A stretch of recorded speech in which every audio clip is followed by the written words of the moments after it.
ਅਸੀਂ ਸਵਾਗਤ ਕਰਾਂਗੇ ਪਰਮੇਸ਼ਰ ਦਾ।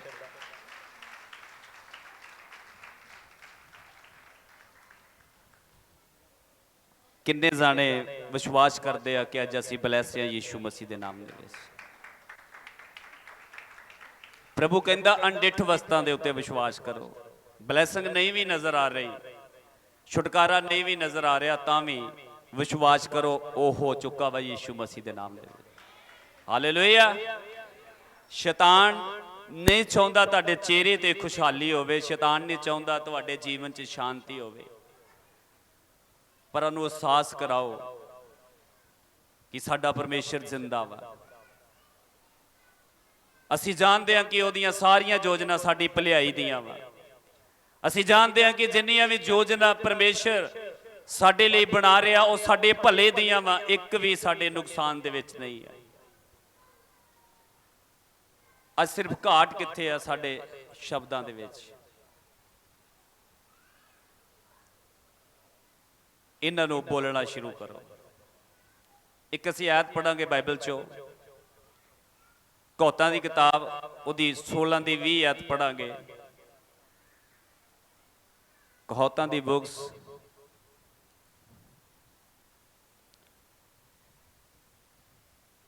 ਜੇਕਰ ਅਸੀਂ ਵਚਨ ਦੇ ਉੱਤੇ ਧਿਆਨ ਨਹੀਂ ਦੇਵਾਂਗੇ, ਨਾ ਤੇ ਅਸੀਂ ਕਾਮਯਾਬ ਹੋਵਾਂਗੇ ਤੇ ਨਾ ਛੁਟਕਾਰਾ ਲੈ ਪਾਵਾਂਗੇ। ਸ਼ੈਤਾਨ ਹਰ ਚੀਜ਼ ਵਿੱਚ ਤੁਹਾਨੂੰ ਪਰੇਸ਼ਾਨ ਨਹੀਂ ਕਰੇਗਾ, ਪਰ ਜਦੋਂ ਵਚਨ ਪੜ੍ਹਨ ਲੱਗੋਗੇ, ਵਚਨ ਸੁਣਨ ਲੱਗੋਗੇ, ਵਚਨ ਬੋਲਣ ਲੱਗੋਗੇ, ਉਹ ਤੁਹਾਨੂੰ ਪਰੇਸ਼ਾਨ ਜ਼ਰੂਰ ਕਰੇਗਾ। ਆਪਾਂ ਉਹਦਾ ਜਵਾਬ ਦੇਣਾ ਵਾ।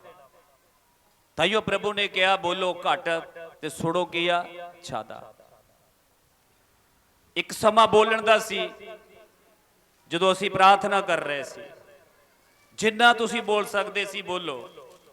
ਇੱਕ ਸਮਾਂ ਸੀ ਆਰਾਧਨਾ ਕਰਨ ਦਾ, ਜਿੰਨਾ ਖੁੱਲ ਕੇ ਦਿਲ ਤੋਂ ਕਰ ਸਕਦੇ ਸੀ ਕਰੋ। ਪਰ ਹੁਣ ਸਮਾਂ ਸੁਣਨ ਦਾ,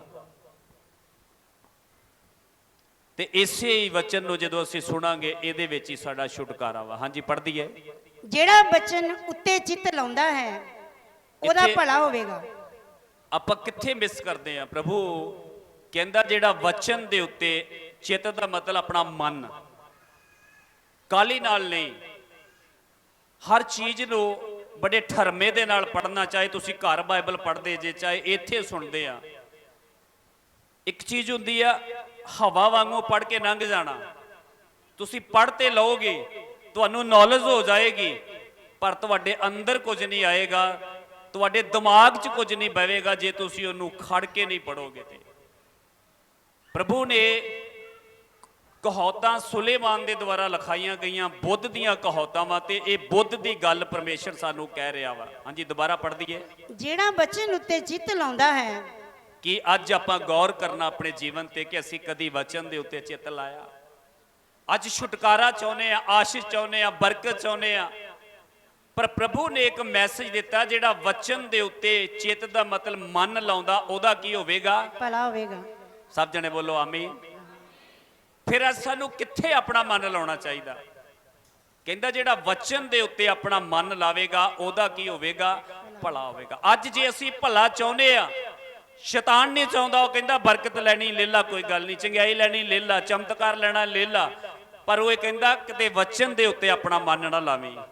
ਉਹਨੂੰ ਪਤਾ ਚੰਗਿਆਈ ਦੇ ਕੇ ਮੈਂ ਵਾਪਸ ਲੈ ਸਕਦਾ, ਬਰਕਤ ਦੇ ਕੇ ਮੈਂ ਵਾਪਸ ਲੈ ਸਕਦਾ, ਕੁਝ ਵੀ ਦੇ ਕੇ ਮੈਂ ਖੋ ਸਕਦਾ, ਨਰਕ 'ਚ ਖੜ ਸਕਦਾ, ਪਰ ਜੇ ਆਪਣਾ ਮਨ ਇਹਨੇ ਵਚਨ ਦੇ ਉੱਤੇ ਲਾ ਲਿਆ ਤੇ ਫਿਰ ਇਹ ਆਪ ਵੀ ਬਚੂ ਤੇ ਲੋਕਾਂ ਨੂੰ ਵੀ ਬਚਾਊ ਯੀਸ਼ੂ ਮਸੀਹ ਦੇ ਨਾਮ ਦੇ ਵਿੱਚ।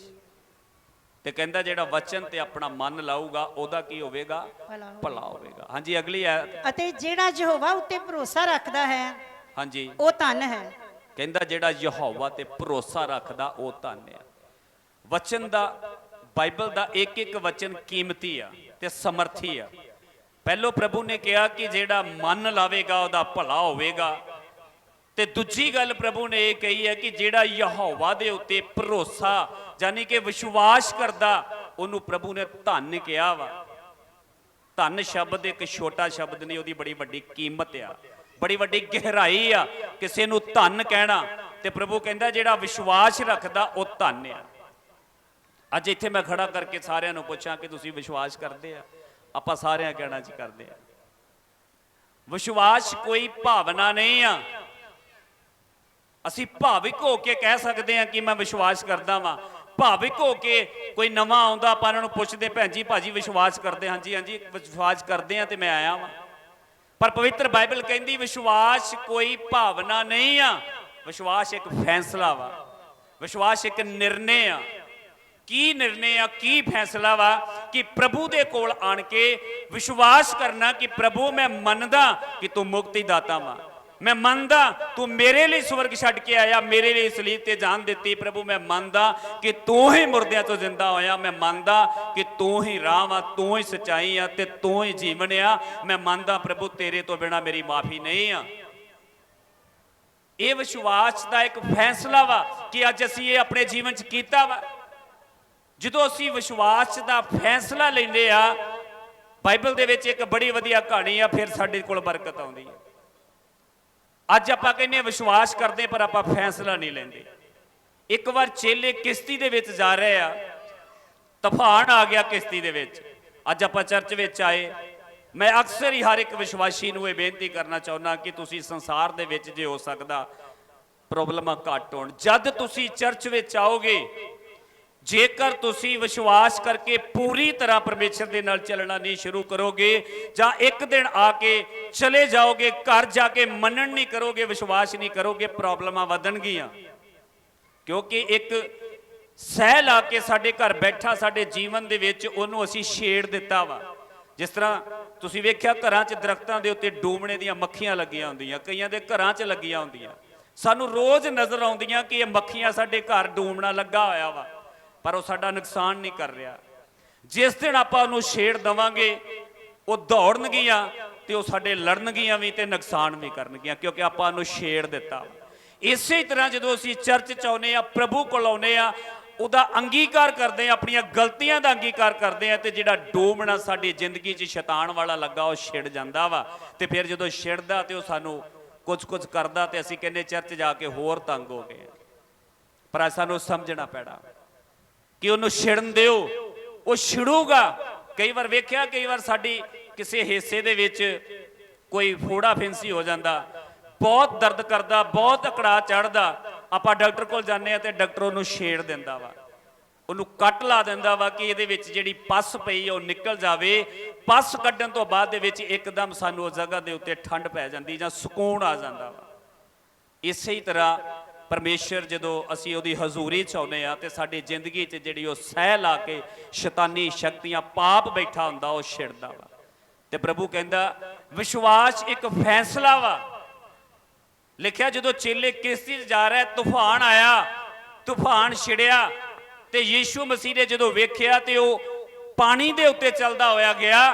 ਤੇ ਜਦੋਂ ਪਾਣੀ ਤੇ ਗਿਆ ਤੇ ਪਾਣੀ ਤੇ ਤੂਫਾਨ ਜਿਹੜਾ ਠੱਲਿਆ, ਤੇ ਫਿਰ ਬਾਈਬਲ 'ਚ ਲਿਖਿਆ ਕਿ ਪਤਰਸ ਨੇ ਜਦੋਂ ਵੇਖਿਆ ਤੇ ਉਹਨਾਂ ਨੇ ਕਿਹਾ ਕੋਈ ਭੂਤ ਆ ਰਿਹਾ ਵਾ। ਯੀਸ਼ੂ ਮਸੀਹ ਨੇ ਇੱਕੋ ਹੀ ਗੱਲ ਕਹੀ, ਕਹਿੰਦਾ ਡਰੋ ਨਾ। ਕੀ ਕਹਿੰਦਾ? ਮੈਂ ਆ।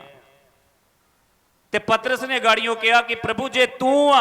ਉਹਨੇ ਇੱਕ ਫੈਸਲਾ ਕੀਤਾ ਕਿ ਵਿਸ਼ਵਾਸ ਕਰਕੇ, ਪਹਿਲੋਂ ਕੀ ਸੀ? ਭੂਤ ਆ ਗਿਆ। ਪਰ ਯੀਸ਼ੂ ਨੇ ਕਿਹਾ ਮੈਂ ਆ, ਤੇ ਉਹਨੇ ਵਿਸ਼ਵਾਸ ਕੀਤਾ, ਕਹਿੰਦਾ ਪ੍ਰਭੂ ਜੇ ਤੂੰ ਆ। ਤੇ ਫੈਸਲਾ ਕਰ ਲਿਆ ਕਿ ਪ੍ਰਭੂ ਜੇ ਤੂੰ ਆ, ਤੂੰ ਪਾਣੀ ਤੇ ਚੱਲ ਸਕਦਾ, ਮੈਨੂੰ ਆਗਿਆ ਦੇ ਤੇ ਮੈਂ ਵੀ ਪਾਣੀ ਤੇ ਚੱਲ ਕੇ ਆਵਾਂ।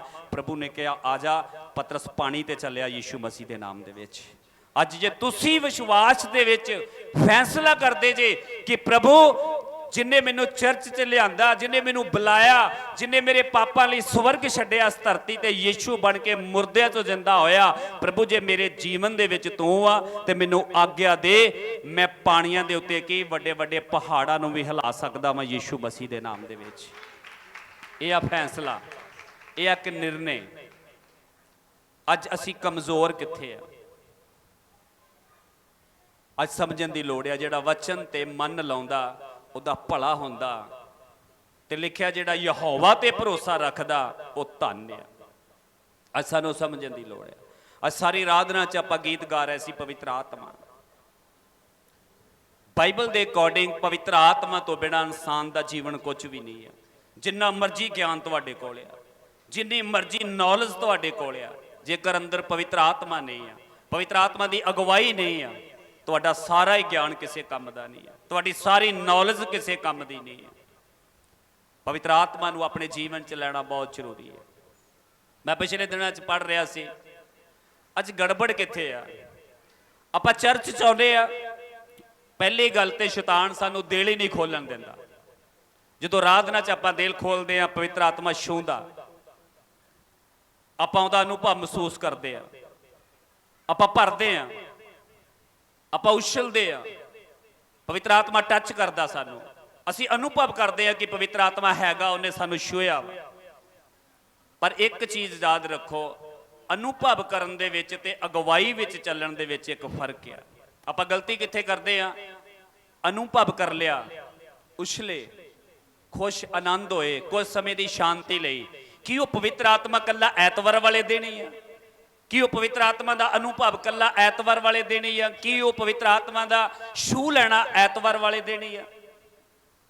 ਪ੍ਰਭੂ ਕਹਿੰਦਾ ਉਹਦੇ ਛੂਹਣ ਦੇ ਨਾਲ ਵਧੀਆ ਗੱਲ ਆ, ਅਨੁਭਵ ਕਰਨਾ ਵਧੀਆ ਗੱਲ ਆ, ਪਰ ਉਸ ਤੋਂ ਅਗਲਾ ਇੱਕ ਸਟੈਪ ਆ ਕਿ ਪਵਿੱਤਰ ਆਤਮਾ ਦੀ ਅਗਵਾਈ ਵਿੱਚ ਚੱਲਣਾ ਸਾਡੇ ਲਈ ਕੀ ਆ? ਜ਼ਰੂਰੀ ਆ। ਪਰ ਅਸੀਂ ਕਿਉਂ ਨਹੀਂ ਚੱਲ ਪਾਉਂਦੇ ਅਗਵਾਈ ਦੇ ਵਿੱਚ? ਉਹਦੇ ਪਿੱਛੇ ਵੀ ਇੱਕ ਕਾਰਨ ਆ। ਪਵਿੱਤਰ ਆਤਮਾ ਛੂਹ ਲਿਆ, ਅਸੀਂ ਖੁਸ਼ ਹੋ ਗਏ, ਉਹਨੇ ਟੱਚ ਕੀਤਾ, ਅਨੁਭਵ ਕੀਤਾ, ਅਸੀਂ ਖੁਸ਼ ਹੋ ਗਏ ਕਿ ਪਰਮੇਸ਼ਰ ਦੀ ਹਜ਼ੂਰੀ ਸਾਡੇ ਨਾਲ ਆ। ਪਰ ਜਦੋਂ ਅਸੀਂ ਅਗਵਾਈ 'ਚ ਚੱਲਾਂਗੇ, ਫਿਰ ਪਵਿੱਤਰ ਆਤਮਾ ਦੀ ਅਗਵਾਈ ਸਾਨੂੰ ਕਿੱਥੇ ਲੈ ਕੇ ਜਾਵੇਗੀ? ਜੰਗਲ ਦੇ ਵਿੱਚ। ਅੱਜ ਇਨਸਾਨ ਪਵਿੱਤਰ ਆਤਮਾ ਦੇ ਛੂਹਣ ਨੂੰ ਚੰਗਾ ਮੰਨਦਾ, ਖੁਸ਼ ਹੁੰਦਾ, ਅਨੁਭਵ ਕਰਨਾ ਮੰਨ ਕੇ ਖੁਸ਼ ਹੁੰਦਾ, ਪਰ ਉਹ ਕਹਿੰਦਾ ਪਵਿੱਤਰ ਆਤਮਾ ਮੈਨੂੰ ਜੰਗਲ 'ਚ ਨਾ ਲੈ ਕੇ ਜਾਵੀਂ, ਕਿਉਂਕਿ ਜੰਗਲ 'ਚ ਮੈਂ ਨਹੀਂ ਜਾ ਸਕਦਾ। ਜੰਗਲ ਦਾ ਮਤਲਬ ਪ੍ਰੀਖਿਆਵਾਂ ਦੇ ਵਿੱਚ ਦੀ ਲੰਘਣਾ, ਦੁੱਖਾਂ ਦੇ ਵਿੱਚ ਦੀ ਲੰਘਣਾ। ਬਾਈਬਲ 'ਚ ਲਿਖਿਆ ਯੋਨਾ 3:17, ਜਦੋਂ ਯੀਸ਼ੂ ਮਸੀਹ ਨੇ ਬਪਤਿਸਮਾ ਲਿਆ ਤੇ ਕਬੂਤਰ ਦੀ ਨਿਆਈ ਪਵਿੱਤਰ ਆਤਮਾ ਉਤਰਿਆ ਤੇ ਉਹਦੇ ਉੱਤੇ ਠਹਿਰ ਗਿਆ ਤੇ ਆਵਾਜ਼ ਆਈ ਕਿ ਇਹ ਮੇਰਾ ਪਿਆਰਾ ਪੁੱਤਰ ਆ। ਤੇ ਯੀਸ਼ੂ ਮਸੀਹ ਨੇ ਕਿਹਾ ਕਿ ਪਵਿੱਤਰ ਆਤਮਾ ਸ਼ਾਂਤੀ ਦਾ ਆਤਮਾ ਵਾ, ਜਦੋਂ ਸਾਡੇ ਜੀਵਨ ਨੂੰ ਛੂਹਦਾ ਆਉਂਦਾ ਸਾਨੂੰ ਸ਼ਾਂਤੀ ਦਿੰਦਾ ਵਾ। ਪਰ ਉੱਥੇ ਹੀ ਗੱਲ ਖਤਮ ਨਹੀਂ ਹੋਈ, ਪਵਿੱਤਰ ਆਤਮਾ ਉਹਦੇ ਤੇ ਠਹਿਰਿਆ, ਉਤਰਿਆ, ਸਵਰਗ ਤੋਂ ਆਵਾਜ਼ ਵੀ ਆਈ। ਪਰ ਪਵਿੱਤਰ ਆਤਮਾ ਜਦੋਂ ਅਸੀਂ 4 'ਚ ਪੜ੍ਹਦੇ ਯੋਨਾ 'ਚ, ਕਿ ਉਹਨੂੰ ਕਿੱਥੇ ਲੈ ਗਿਆ? ਉਜਾੜ ਦੇ ਵਿੱਚ ਲੈ ਗਿਆ, ਯਾਨੀ ਕਿ ਜੰਗਲ ਦੇ ਵਿੱਚ ਲੈ ਗਿਆ ਤੇ ਉੱਥੇ 40 ਦਿਨ ਉਹਦੀ ਅਗਵਾਈ ਕਰਕੇ ਉਹਨੂੰ ਪਰਤਾਉਂਦਾ ਰਿਹਾ। ਕਿ ਅੱਜ ਅਸੀਂ ਤਿਆਰ ਹਾਂ ਪਵਿੱਤਰ ਆਤਮਾ ਦੀ ਅਗਵਾਈ ਚੱਲਣ ਨੂੰ? ਕਿ ਅੱਜ ਅਸੀਂ ਪਰਤਾਵੇ ਦੇ ਵਿੱਚ ਲੰਘਣ ਦੀ ਤਿਆਰ ਆ? ਕਦੋਂ ਸਮਰਥ ਆਉਂਦੀ ਆ? ਕਦੋਂ ਅਭਿਸ਼ੇਕ ਆਉਂਦਾ ਵਾ? ਕਦੋਂ ਪਰਮੇਸ਼ਰ ਦੀ ਹਜ਼ੂਰੀ ਪੂਰੀ ਤਰ੍ਹਾਂ ਸਾਡੇ ਨਾਲ ਕੰਮ ਕਰਦੀ ਆ? ਜਦੋਂ ਅਸੀਂ ਛੂਹਣ ਤੋਂ ਬਾਅਦ, ਅਨੁਭਵ ਕਰਨ ਤੋਂ ਬਾਅਦ ਕਹਿੰਦੇ ਆ ਕਿ ਪ੍ਰਭੂ ਸਾਨੂੰ ਆਪਣੀ ਅਗਵਾਈ ਵਿੱਚ ਲੈ ਕੇ ਚੱਲ, ਅਸੀਂ ਤਿਆਰ ਆ ਜੰਗਲ ਦੇ ਵਿੱਚ ਜਾਣ ਵਾਸਤੇ, ਅਸੀਂ ਤਿਆਰ ਆ ਪ੍ਰੀਖਿਆਵਾਂ ਦੇ ਵਿੱਚ ਲੰਘਣ ਵਾਸਤੇ, ਕਿਉਂਕਿ ਸਾਨੂੰ ਪਤਾ ਵਾ ਕਿ ਸਾਡਾ ਇੱਕ ਸਹਾਇਕ ਆ, ਸਾਡਾ ਇੱਕ ਪ੍ਰਭੂ ਆ, ਜਾਜਕਾਂ ਦਾ ਜਾਜਕ ਆ, ਜਿਹੜਾ ਸਾਡੇ ਵਾਂਗੂ ਪਰਤਾਇਆ ਗਿਆ ਤੇ ਖਰਾ ਨਿਕਲਿਆ, ਤੇ ਉਹ ਅੱਜ ਸਵਰਗ ਦੇ ਵਿੱਚ ਸਾਡੀ ਸਿਫਾਰਿਸ਼ ਕਰਨ ਦੇ ਲਈ ਬੈਠਾ ਹੋਇਆ ਵਾ। ਉਹ ਸਾਨੂੰ ਉਦਮ ਦੇਵੇਗਾ, ਉਹ ਸਾਨੂੰ ਬਲ ਵੀ ਦੇਵੇਗਾ, ਉਹ ਸਾਨੂੰ ਸਮਰਥ ਵੀ ਦੇਵੇਗਾ। ਪਰ ਜਦੋਂ ਅਸੀਂ ਉਹਦੇ ਕੋਲੋਂ ਮੰਗਾਂਗੇ ਕਿ ਪਵਿੱਤਰ ਆਤਮਾ ਜੀ ਮੈਨੂੰ ਆਪਣੀ ਅਗਵਾਈ ਵਿੱਚ ਲੈ ਕੇ ਜਾਓ, ਮੈਂ ਜੰਗਲ 'ਚ ਜਾਣ ਨੂੰ ਤਿਆਰ ਆ, ਪਰ ਮੇਰੀ ਪ੍ਰਾਰਥਨਾ ਕਿ ਉਸ ਜੰਗਲ 'ਚ ਮੇਰੀ ਮਦਦ ਕਰਨੀ, ਉੱਥੇ ਮੈਨੂੰ ਸੰਭਾਲਣਾ। ਮੈਂ ਕਮਜ਼ੋਰ ਆ, ਮੈਂ ਡਿੱਗ ਵੀ ਸਕਦਾ, ਮੈਂ ਬਹਿ ਵੀ ਸਕਦਾ, ਮੈਂ ਮੁੜ ਵੀ ਸਕਦਾ, ਤੇ ਪਵਿੱਤਰ ਆਤਮਾ ਜੀ ਤੁਸੀਂ ਮੈਨੂੰ ਸੰਭਾਲ ਕੇ ਰੱਖਣਾ ਵਾ। ਅਸੀਂ ਉਹਦੀ ਅਗਵਾਈ ਨੂੰ ਮੰਗਣਾ। ਜਦੋਂ ਯੀਸ਼ੂ ਮਸੀਹ 40 ਦਿਨ ਉਜਾੜ 'ਚ ਆ ਕੇ ਉਹਨੇ ਸਮਰਥ ਪਾਈ, ਫਿਰ ਉਹਨੇ ਸੇਵਾ ਕਰਨੀ ਸ਼ੁਰੂ ਕੀਤੀ। ਅੱਜ ਅਸੀਂ ਇੱਥੇ ਕਮਜ਼ੋਰ ਪੈ ਜਾਂਦੇ ਆ, ਅੱਜ ਅਸੀਂ ਇੱਥੇ ਅਨੁਭਵ ਤੱਕ ਹੀ ਸੀਮਤ ਰਹਿ ਜਾਂਦੇ ਆ, ਛੂਹਣ ਤੱਕ ਹੀ ਸੀਮਤ ਰਹਿ ਜਾਂਦੇ ਆ, ਅਗਵਾਈ 'ਚ ਨਹੀਂ ਚੱਲਦੇ। ਜਿੰਨੇ ਲੋਕ ਪਵਿੱਤਰ ਆਤਮਾ ਦੀ ਅਗਵਾਈ 'ਚ ਚੱਲਦੇ ਆ, ਉਹ ਮੁਸ਼ਕਲਾਂ ਦਾ, ਹਾਲਾਤਾਂ ਦਾ ਸਾਹਮਣਾ ਕਰਦੇ ਹੋਏ ਅੱਗੇ ਵਧਦੇ ਜਾਂਦੇ ਆ, ਸੀੜੀ ਦਰ ਸੀੜੀ ਉੱਪਰ ਉੱਠਦੇ ਜਾਂਦੇ ਆ। ਪਰਮੇਸ਼ਰ ਉਹਨਾਂ ਨੂੰ ਬਲੈਸ ਕਰਦਾ ਜਾਂਦਾ ਵਾ ਯੀਸ਼ੂ ਮਸੀਹ ਦੇ ਨਾਮ ਦੇ ਵਿੱਚ। ਇਹ ਆ ਪਰਮੇਸ਼ਰ ਦਾ ਇੱਕ ਨਿਯਮ, ਇਹ ਆ ਪਰਮੇਸ਼ਰ ਦੀ ਇੱਕ ਯੋਜਨਾ। ਅੱਜ ਬਹੁਤ ਸਾਰੇ ਲੋਕ, ਜਦੋਂ ਮਸੀਹ ਲੋਕ ਕੁਝ ਸ਼ਾਂਤੀ ਦੀ ਗੱਲ ਕਰਦੇ, ਮਸੀਹ ਲੋਕ ਕੁਝ ਪਿਆਰ ਦੀ ਗੱਲ ਕਰਦੇ, ਮਸੀਹ ਲੋਕ ਕੋਈ ਵਚਨ ਦੇ ਅਨੁਸਾਰ ਗੱਲ ਕਰਦੇ, ਪਰ ਲੋਕਾਂ ਨੂੰ ਉਹਦੀ ਸਮਝ ਨਹੀਂ ਆਉਂਦੀ। ਲੋਕ ਉਹਦੇ ਗਲਤ ਅੰਤਰ ਕੱਢਦੇ, ਗਲਤ ਉਹਦੇ ਬਾਰੇ ਬੋਲਦੇ ਆ। ਪਰ ਯਾਦ ਰੱਖੋ, ਜਦੋਂ ਤੁਹਾਡੇ ਜੀਵਨ ਦੇ ਵਿੱਚ ਪਵਿੱਤਰ ਆਤਮਾ ਆਉਂਦਾ, ਤੁਹਾਨੂੰ ਹਰ ਗੱਲ ਸਿਖਾਉਂਦਾ ਵਾ, ਤੁਹਾਨੂੰ ਹਰ ਗੱਲ ਸਿਖਾਉਂਦਾ ਵਾ। ਜੀਸਸ ਪਵਿੱਤਰ ਆਤਮਾ ਨਾਲ ਭਰਿਆ ਹੋਇਆ ਚਮਤਕਾਰ ਚਿੰਨ ਕਰਦਾ ਹੋਇਆ, ਮੁਰਦਿਆਂ ਨੂੰ ਜ਼ਿੰਦਾ ਕਰਦਾ ਹੋਇਆ, ਜੋ ਵਚਨ ਦੇ ਅਨੁਸਾਰ ਲਿਖਿਆ ਸੀ ਫੜਾਇਆ ਗਿਆ, ਸਲੀਬ ਤੇ ਚੜਾਇਆ। ਉੱਥੇ ਉਹਨਾਂ ਲੋਕਾਂ ਨੇ ਉਹਨੂੰ ਮੇੜੇ ਮਾਰੇ, ਤਾਨੇ ਮਾਰੇ। ਉਹਨਾਂ ਲੋਕਾਂ ਨੇ ਕਿਹਾ ਜੇ ਪਰਮੇਸ਼ਰ ਆ, ਪਰਮੇਸ਼ਰ ਦਾ ਪੁੱਤਰ ਆ, ਥੱਲੇ ਲਾ ਕੇ ਵਿਖਾ। ਬਹੁਤ ਕੁਝ ਸ਼ੈਤਾਨ ਨੇ ਸਲੀਬ ਦੇ ਉੱਤੇ ਯੀਸ਼ੂ ਮਸੀਹ ਦੇ ਨਾਲ ਕੀਤਾ, ਕਿਉਂਕਿ ਉਸ ਯੋਜਨਾ ਨੂੰ ਪੂਰਾ ਨਹੀਂ ਕਰਨਾ ਚਾਹੁੰਦਾ ਸੀ, ਪ੍ਰੀਖਿਆ ਦੇ ਵਿੱਚ ਚੱਲ ਰਿਹਾ ਸੀ।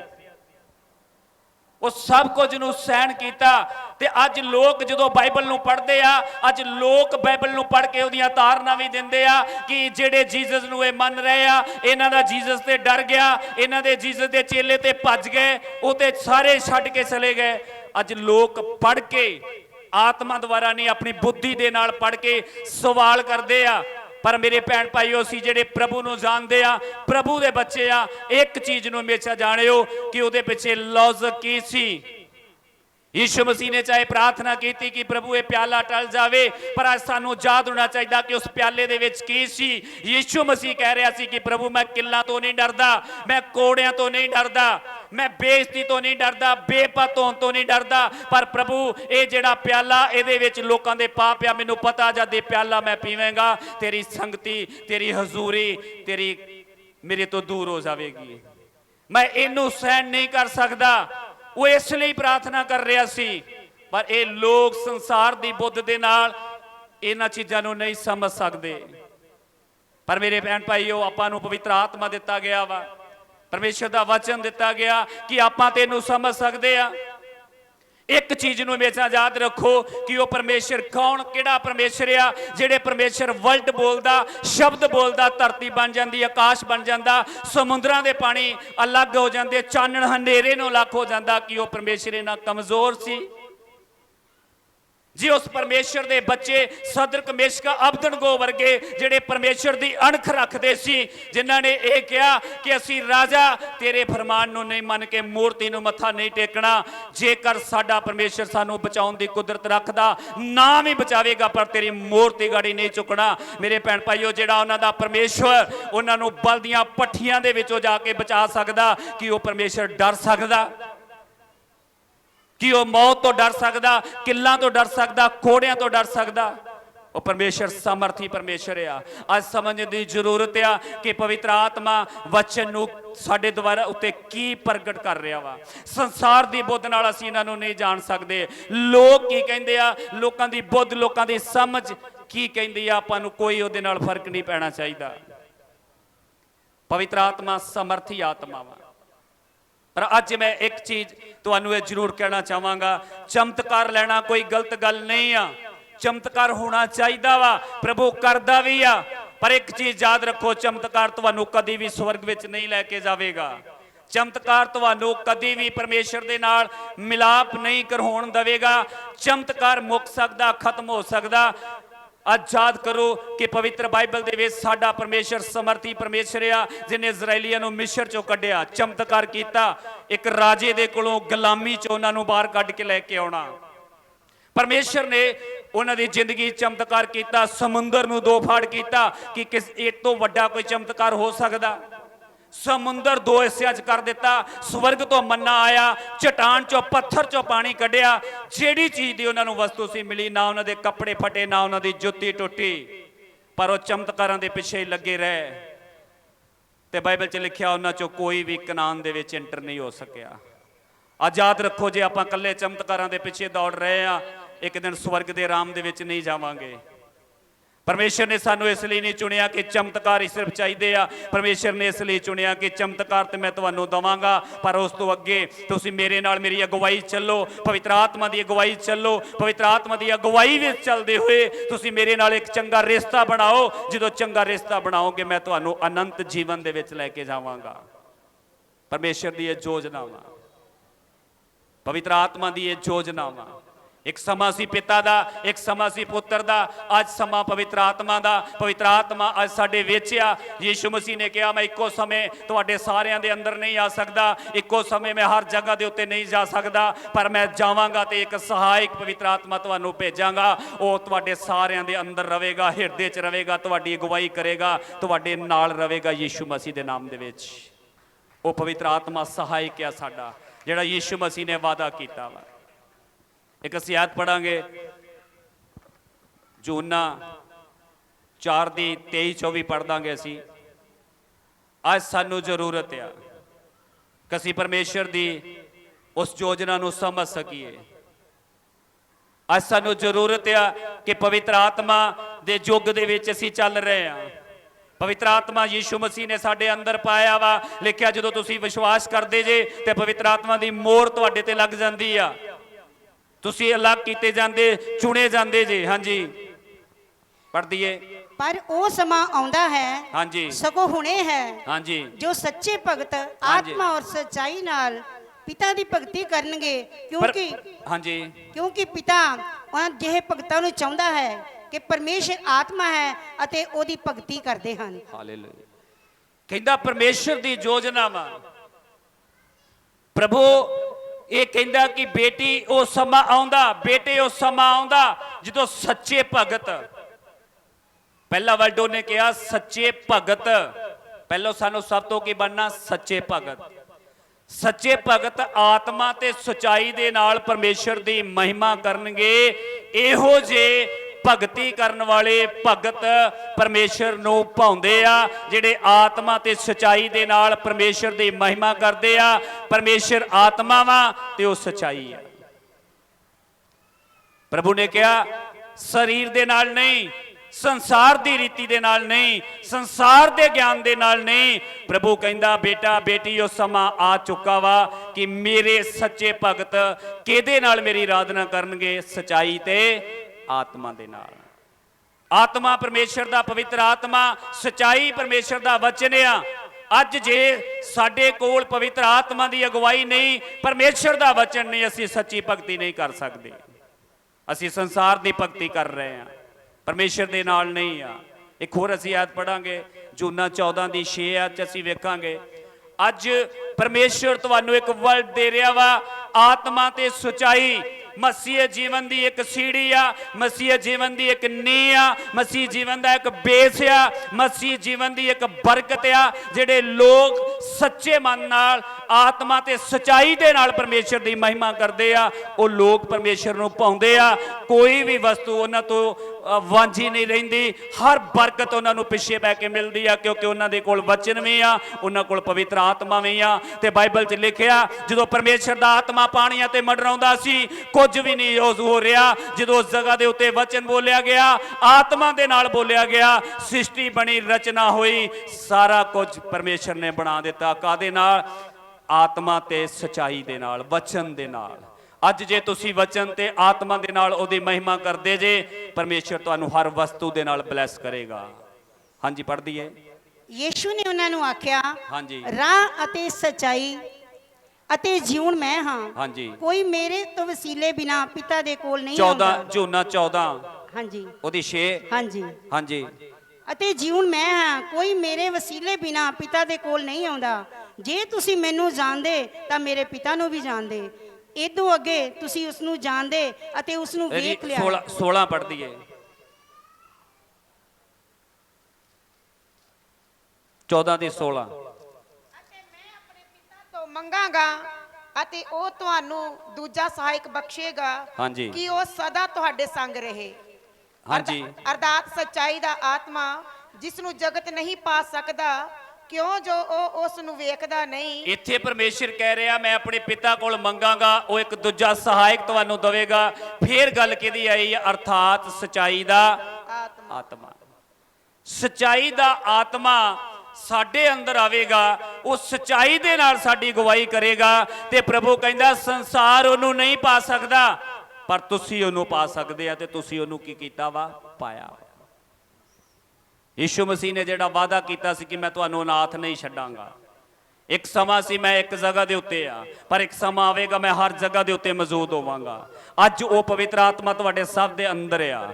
ਅੱਜ ਉਹ ਪਵਿੱਤਰ ਆਤਮਾ ਤੁਹਾਡੇ ਸਭ ਦੇ ਵਿੱਚ ਆ। ਜਿੰਨੇ ਲੋਕ ਉਹਦੇ ਤੇ ਵਿਸ਼ਵਾਸ ਕਰਦੇ ਆ, ਉਹ ਉਹਨਾਂ ਨੂੰ ਦਿੱਤਾ ਜਾਂਦਾ ਵਾ। ਵਿਸ਼ਵਾਸ ਕਰਨ ਵਾਲਿਆਂ ਨੂੰ। ਇੱਕ ਵਾਰੀ ਇੱਕ ਭੈਣ ਸੀ ਸਾਡੇ, ਅਸੀਂ ਚਰਚ ਵਿੱਚ ਗਏ ਖੋਜੇਵਾਲ, ਪਾਸਟਰ ਭਜਨ ਸਿੰਘ ਨੂੰ ਕਹਿਣ ਲੱਗੇ ਸੀ, ਪਾਸਟਰ ਜੀ 3-4 ਸਾਲ ਤੋਂ ਪ੍ਰਭੂ ਚੱਲਦੇ ਸੀ, ਤੇ ਉਹ ਕਹਿੰਦੇ ਪਾਸਟਰ ਜੀ ਮੈਂ ਪਵਿੱਤਰ ਆਤਮਾ ਕਦੋਂ ਪਾਉਂਗੀ? ਦੂਜੀ ਗੱਲ ਫੇਰ ਉਹ ਬੋਲੇ ਨਾ, ਉਹ ਕਹਿੰਦਾ ਜੀ ਮੈਂ ਕਹਿ ਰਹੀ ਹਾਂ ਜੀ ਮੇਰੇ ਤੇ ਪਵਿੱਤਰ ਆਤਮਾ ਕਦੋਂ ਆਊਗਾ? ਤੋ ਉਹ ਕਹਿੰਦਾ ਜੀ ਉਹ ਕੋਈ ਇਨਸਾਨ ਆ, ਉਹ ਪਰਮੇਸ਼ਰ ਆ, ਉਹ ਤੇਰੇ ਅੰਦਰ ਆ। ਤੂੰ ਕਹਿੰਦੀ ਜੀ ਮੈਨੂੰ ਤੇ ਪਤਾ ਨਹੀਂ। ਤੂੰ ਕਹਿੰਦਾ ਕਦੋਂ ਤੋਂ ਚਰਚ ਆ ਰਹੀ ਹੈ? ਕਹਿੰਦੀ ਜੀ 3 ਸਾਲ ਤੋਂ। ਪ੍ਰਾਰਥਨਾ ਕਰ ਰਹੀ? ਕਹਿੰਦੀ ਹਾਂ। ਚਰਚ ਆ ਰਹੀ? ਕਹਿੰਦੀ ਹਾਂ।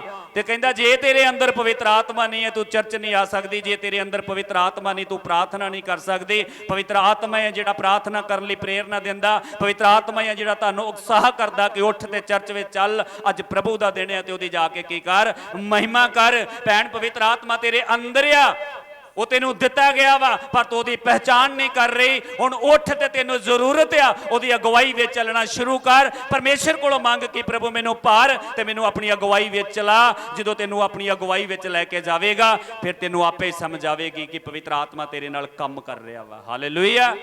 ਇਸ ਲਈ ਅੱਜ ਪਵਿੱਤਰ ਆਤਮਾ ਸਾਡੇ ਸਭ ਦੇ ਵਿੱਚ ਆ। ਉਹ ਪਵਿੱਤਰ ਆਤਮਾ ਸਾਡੀ ਅਗਵਾਈ ਕਰਨੀ ਚਾਹੁੰਦਾ। ਅਗਵਾਈ ਕਰਨ ਤੋਂ ਪਹਿਲਾਂ ਉਹ ਸਾਨੂੰ ਉਜਾੜ ਜੰਗਲ 'ਚ ਲੈ ਕੇ ਜਾਣਾ ਚਾਹੁੰਦਾ। ਉਹ ਸਾਨੂੰ ਪ੍ਰੀਖਿਆ 'ਚੋਂ ਲੈ ਕੇ ਜਾਣਾ ਚਾਹੁੰਦਾ। ਉਹ ਸਾਨੂੰ ਪ੍ਰੀਖਿਆ 'ਚ ਜਦੋਂ ਖਰਾ ਅਸੀਂ ਉਤਰ ਕੇ ਬਾਹਰ ਨਿਕਲਦੇ ਆ, ਪਰਮੇਸ਼ਰ ਦੇ ਵਚਨ ਦੇ ਉੱਤੇ ਖਰੇ ਉਤਰਦੇ ਆ, ਸੰਸਾਰ ਦੇ ਵਿੱਚ ਚੱਲਦੇ ਹੋਏ ਪਰਮੇਸ਼ਰ ਦੀ ਮਹਿਮਾ ਦੇ ਨਾਲ ਖਰੇ ਉਤਰਦੇ ਆ। ਹਾਲਾਤ ਆਉਂਦੇ ਸਾਡੇ ਲਈ ਮੂਰਤੀ ਪੂਜਾ ਦੇ, ਹਾਲਾਤ ਆਉਂਦੇ ਸਾਡੇ ਅੱਗੇ ਪਾਪ ਕਰਨ ਦੇ, ਹਾਲਾਤ ਆਉਂਦੇ ਸਾਡੇ ਅੱਗੇ ਇਹੋ ਜਿਹੀਆਂ ਪ੍ਰਸਥਿਤੀਆਂ ਦੇ, ਜਦੋਂ ਅਸੀਂ ਉਹਨਾਂ ਤੋਂ ਭੱਜਦੇ ਆ, ਜਦੋਂ ਅਸੀਂ ਉਹਨਾਂ ਨੂੰ ਇਗਨੋਰ ਕਰਦੇ ਆ, ਇਹਦਾ ਮਤਲਬ ਤੁਸੀਂ ਪ੍ਰੀਖਿਆ 'ਚੋਂ ਪਾਸ ਹੋ ਰਹੇ ਜੇ ਯੀਸ਼ੂ ਮਸੀਹ ਦੇ ਨਾਮ ਦੇ ਵਿੱਚ। ਉਹ ਤੁਹਾਡੀ ਅਗਵਾਈ ਕਰ ਰਿਹਾ ਵਾ, ਤੁਸੀਂ ਪਾਸ ਹੋ ਰਹੇ ਜੇ। ਅੱਜ ਦੁਨੀਆ ਦੇ ਬਹੁਤ ਸਾਰੇ ਲੋਕ ਆ, ਉਹਨਾਂ ਦੇ ਅੰਦਰ ਰੱਬ ਦਾ ਡਰ ਪਤਾ ਕਿੱਦਾਂ ਵਾ? ਉਹ ਕਹਿੰਦੇ ਜੀ ਰਾਤ ਨੂੰ ਨਸ਼ਾ ਕੀਤਾ ਸਵੇਰੇ ਰੱਬ ਦੇ ਘਰ ਨਹੀਂ ਜਾਵਾਂਗਾ, ਰਾਤ ਨੂੰ ਪਾਪ ਕੀਤਾ ਸਵੇਰੇ ਰੱਬ ਦੇ ਘਰ ਨਹੀਂ ਜਾਵਾਂਗਾ। ਪਰ ਮੇਰੇ ਭੈਣ ਭਾਈਓ, ਪਵਿੱਤਰ ਆਤਮਾ, ਬਾਈਬਲ ਸਾਨੂੰ ਸਿਖਾਉਂਦੀ ਆ ਕਿ ਪਵਿੱਤਰ ਆਤਮਾ ਪਰਮੇਸ਼ਰ ਦਾ ਡਰ ਕੀ ਆ, ਕਿ ਜਦ ਤੁਸੀਂ ਠੇਕੇ ਦੇ ਲਾਗੇ ਵੀ ਕਿਤੇ ਖੜੇ ਜੇ, ਤੁਹਾਡਾ ਧਿਆਨ ਸ਼ਰਾਬ ਦੇ ਉੱਤੇ ਗਿਆ, ਤੁਸੀਂ ਉੱਥੋਂ ਭੱਜਦੇ ਜੇ, ਉਹ ਆ ਪਰਮੇਸ਼ਰ ਦਾ ਡਰ। ਪਾਪ ਦੇ ਲਾਗੇ ਤੁਸੀਂ ਜਾਂਦੇ ਜੇ, ਤੁਹਾਡੀਆਂ ਅੱਖਾਂ ਪਾਪ ਵੱਲ ਜਾਂਦੀਆਂ, ਤੁਸੀਂ ਉੱਥੋਂ ਭੱਜਦੇ ਜੇ, ਇਹ ਆ ਪਰਮੇਸ਼ਰ ਦਾ ਡਰ। ਇਹ ਆ ਪਵਿੱਤਰ ਆਤਮਾ ਦੀ ਅਗਵਾਈ। ਪਾਪ ਕਰਕੇ, ਨਸ਼ਾ ਕਰਕੇ ਡਰਨਾ ਕੋਈ ਡਰ ਨਹੀਂ ਆ। ਪਾਪ ਤੇ ਨਸ਼ਾ ਕਰਨ ਤੋਂ ਪਹਿਲੋਂ ਡਰਨਾ ਪਰਮੇਸ਼ਰ ਦਾ ਡਰ ਆ। ਤੇ ਲਿਖਿਆ ਪਰਮੇਸ਼ਰ ਦਾ ਡਰ ਹੀ ਬੁੱਧ ਦਾ ਮੁੱਢ ਆ। ਇਸ ਲਈ ਪ੍ਰਭੂ ਕਹਿੰਦਾ ਉਹ ਸਚਾਈ। ਇੱਕ ਪੜਾਂਗੇ ਅਸੀਂ ਜੂਨਾ 15 ਦੀ 26 ਆਇਤ ਵਿੱਚ ਅਸੀਂ ਵੇਖਾਂਗੇ। ਅੱਜ ਸਾਨੂੰ ਸਮਝਣ ਦੀ ਜ਼ਰੂਰਤ ਆ, ਪਵਿੱਤਰ ਆਤਮਾ ਤੋਂ ਬਿਨਾਂ ਅਸੀਂ ਕੁਝ ਨਹੀਂ ਕਰ ਸਕਦੇ। ਪਵਿੱਤਰ ਆਤਮਾ ਹੀ ਹੈ ਜਿਹਨੇ ਯੀਸ਼ੂ ਮਸੀਹ ਨੂੰ ਮੁਰਦਿਆਂ ਤੋਂ ਜ਼ਿੰਦਾ ਕੀਤਾ। ਪੌਲਸ ਇਹੀ ਪ੍ਰਾਰਥਨਾ ਕਰਦਾ ਕਿ ਪ੍ਰਭੂ ਕਿਵੇਂ ਨਾ ਕਿਵੇਂ ਮੈਂ ਉਸ ਪਾਵਰ ਨੂੰ ਜਾਣ ਲਵਾਂ, ਕਿਵੇਂ ਨਾ ਕਿਵੇਂ ਉਸ ਸ਼ਕਤੀ ਨੂੰ ਜਾਣ ਲਵਾਂ ਜਿਹਨੇ ਯੀਸ਼ੂ ਮਸੀਹ ਨੂੰ ਮੁਰਦਿਆਂ ਤੋਂ ਜ਼ਿੰਦਾ ਕੀਤਾ, ਤੇ ਮੈਂ ਉਹਦੇ ਸਰੂਪ ਦੇ ਵਿੱਚ ਮਿਲ ਜਾਵਾਂ। ਕਦੋਂ ਪੌਲਸ ਨੇ ਕਿਹਾ ਕਿ ਇੱਕ ਬੰਨੇ ਸੰਸਾਰ ਦੀਆਂ ਵਸਤਾਂ ਰੱਖ ਦਿਓ, ਇੱਕ ਬੰਨੇ ਮੇਰਾ ਯੀਸ਼ੂ ਰੱਖ ਦਿਓ, ਮੈਂ ਕਿਹਨੂੰ ਚੁਣਾਂਗਾ? ਯੀਸ਼ੂ ਨੂੰ ਚੁਣੂੰਗਾ। ਕਦੋਂ ਉਹ ਕਹਿ ਪਾਇਆ? ਜਦੋਂ ਪਵਿੱਤਰ ਆਤਮਾ ਦੀ ਅਗਵਾਈ ਵਿੱਚ ਚੱਲਿਆ, ਜਦੋਂ ਪਵਿੱਤਰ ਆਤਮਾ ਦੀ ਅਗਵਾਈ ਚੱਲ ਕੇ ਪ੍ਰੀਖਿਆ ਚੋਂ ਖਰਾ ਨਿਕਲਿਆ, ਉਦੋਂ ਉਹਨੇ ਇਹ ਵਰਡ ਬੋਲੇ। ਪਹਿਲਾਂ ਤੇ ਉਹਦੀ ਪ੍ਰਾਰਥਨਾ ਸੀ, ਤੁਸੀਂ ਪੜੋ ਚੰਗੀ ਤਰ੍ਹਾਂ ਬਾਈਬਲ ਲਓ। ਪੌਲਸ ਪ੍ਰਾਰਥਨਾ ਕਰਦਾ, ਪ੍ਰਭੂ ਮੈਂ ਮੰਦਭਾਗੀ ਆ, ਕੌਣ ਮੈਨੂੰ ਇਸ ਪਾਪ ਦੇ ਸਰੀਰ ਤੋਂ ਛਡਾਵੇਗਾ? ਪੌਲਸ ਦੀ ਪ੍ਰਾਰਥਨਾ ਸੀ ਕਿ ਮੈਂ ਮੰਦਭਾਗੀ ਆ, ਪਾਪ ਮੇਰੇ ਅੰਦਰ ਆ, ਮੈਨੂੰ ਕੌਣ ਛਡਾਊਗਾ? ਪੌਲਸ ਪ੍ਰਾਰਥਨਾ ਕਰਦਾ, ਪ੍ਰਭੂ ਮੈਂ ਜੋ ਕਰਨਾ ਚਾਹੁੰਦਾ ਨਹੀਂ ਹੋ ਰਿਹਾ, ਜੋ ਮੈਂ ਨਹੀਂ ਕਰਨਾ ਚਾਹੁੰਦਾ ਹੋ ਜਾਂਦਾ। ਸੋਚਦਾ ਮੈਂ ਚੰਗਾ ਵਾ, ਹੁੰਦਾ ਮੇਰੇ ਕੋਲ ਬੁਰਾ ਵਾ। ਮੈਂ ਚੰਗਾ ਕਰਨਾ ਚਾਹੁੰਦਾ ਪਰ ਮੈਂ ਗਲਤ ਕਰ ਦਿੰਦਾ। ਕਰਨ ਵਾਲਾ ਮੈਂ ਨਹੀਂ ਆ, ਮੇਰੇ ਅੰਦਰ ਪਾਪ ਛੁਪਿਆ ਆਇਆ ਵਾ, ਤੇ ਮੈਂ ਮੰਦਭਾਗੀ ਆ, ਮੈਨੂੰ ਕੌਣ ਛਡਾਵੇਗਾ? ਇਹ ਪੌਲਸ ਦੀ ਹਾਲਤ ਸੀ ਪਹਿਲਾਂ ਤੋਂ। ਪਰ ਉਹੀ ਪੌਲਸ ਪ੍ਰਾਰਥਨਾ ਕਰ ਰਿਹਾ ਵਾ, ਅੱਗੇ ਵਧਦਾ ਜਾ ਰਿਹਾ ਵਾ, ਪ੍ਰਾਰਥਨਾ ਕਰ ਰਿਹਾ ਵਾ ਕਿ ਪ੍ਰਭੂ ਹੁਣ ਜੀਣਾ ਮੇਰੇ ਲਈ ਮਸੀਹ ਆ, ਮਰਨਾ ਮੇਰੇ ਲਈ ਲਾਭ ਆ। ਪੌਲਸ ਪ੍ਰਾਰਥਨਾ ਕਰ ਰਿਹਾ ਵਾ ਕਿ ਇਹ ਸਾਰੀਆਂ ਸੰਸਾਰ ਦੀਆਂ ਵਸਤਾਂ ਮੈਂ ਆਪਣੇ ਪਰਮੇਸ਼ਰ ਦੇ ਸਾਹਮਣੇ ਕਹਿੰਦਾ ਇੱਕ ਘੱਟਾ ਮਿੱਟੀ ਸਮਝਦਾ ਵਾਂ। ਕਹਿੰਦਾ ਮੇਰੇ ਸਾਹਮਣੇ ਕੁਝ ਵੀ ਨਹੀਂ ਆ। ਕਹਿੰਦਾ ਮੈਂ ਦੌੜ 'ਚ ਲੱਗਾ ਹੋਇਆ ਵਾਂ। ਪਰ ਇੱਕ ਦਿਨ ਉਹੀ ਪੌਲਸ ਪ੍ਰਾਰਥਨਾ ਕਰਦਾ, ਪ੍ਰਭੂ ਮੈਂ ਆਪਣੀ ਦੌੜ ਪੂਰੀ ਕਰ ਚੁੱਕਾ ਵਾਂ। ਮੈਂ ਜਾਣਦਾ ਜਿਹੜਾ ਮੁਕਟ ਮੇਰੇ ਲਈ ਰੱਖਿਆ, ਮੇਰੇ ਲਈ ਨਹੀਂ, ਤੁਹਾਡੇ ਸਭ ਦੇ ਲਈ ਰੱਖਿਆ, ਜੋ ਨਿਸ਼ਚਾ ਦੀ ਲੜਾਈ ਲੜ ਰਹੇ ਆ ਯੀਸ਼ੂ ਮਸੀਹ ਦੇ ਨਾਮ ਦੇ ਵਿੱਚ। ਇਹ ਪੌਲਸ ਦੀ ਪ੍ਰਾਰਥਨਾ। ਪੌਲਸ ਪ੍ਰਾਰਥਨਾ ਕਰਦਾ, ਹੁਣ ਕੌਣ ਮੈਨੂੰ ਮਸੀਹ ਦੇ ਪਿਆਰ ਤੋਂ ਅਲੱਗ ਕਰ ਸਕਦਾ? ਮੌਤ ਕੀ, ਪਤਾਲ ਕੀ, ਕਾਲ ਕੀ, ਤਲਵਾਰ, ਕੋਈ ਵੀ ਮੈਨੂੰ ਮਸੀਹ ਦੇ ਪਿਆਰ ਤੋਂ ਅਲੱਗ ਨਹੀਂ ਕਰ ਸਕਦਾ। ਅੱਜ ਸਾਨੂੰ ਥੋੜਾ ਜਿਹਾ ਦੁੱਖ ਆਵੇ, ਅੱਜ ਸਾਨੂੰ ਥੋੜਾ ਜਿਹਾ ਲੋਕ ਸਤਾਉਣ, ਅੱਜ ਸਾਨੂੰ ਥੋੜੀ ਜਿਹੀ ਮੁਸ਼ਕਲ ਆਵੇ, ਅਸੀਂ ਡਰਦੇ ਆ।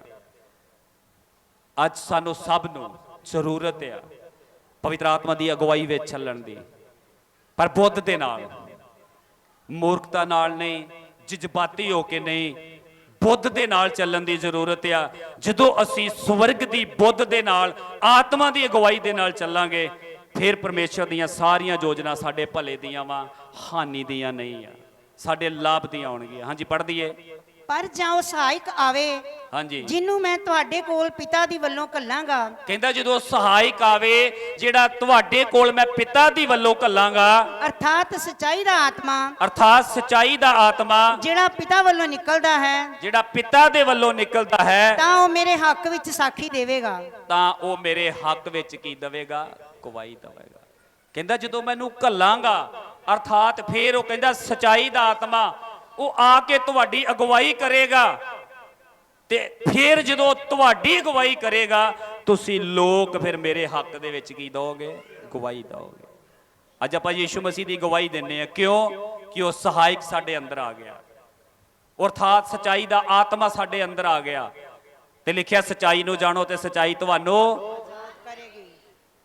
ਅੱਜ ਜੇ ਅਸੀਂ ਆਜ਼ਾਦ ਹੀ ਨਹੀਂ ਹੋਏ, ਸਚਾਈ ਨੂੰ ਜਾਣਿਆ ਹੀ ਨਹੀਂ ਆ,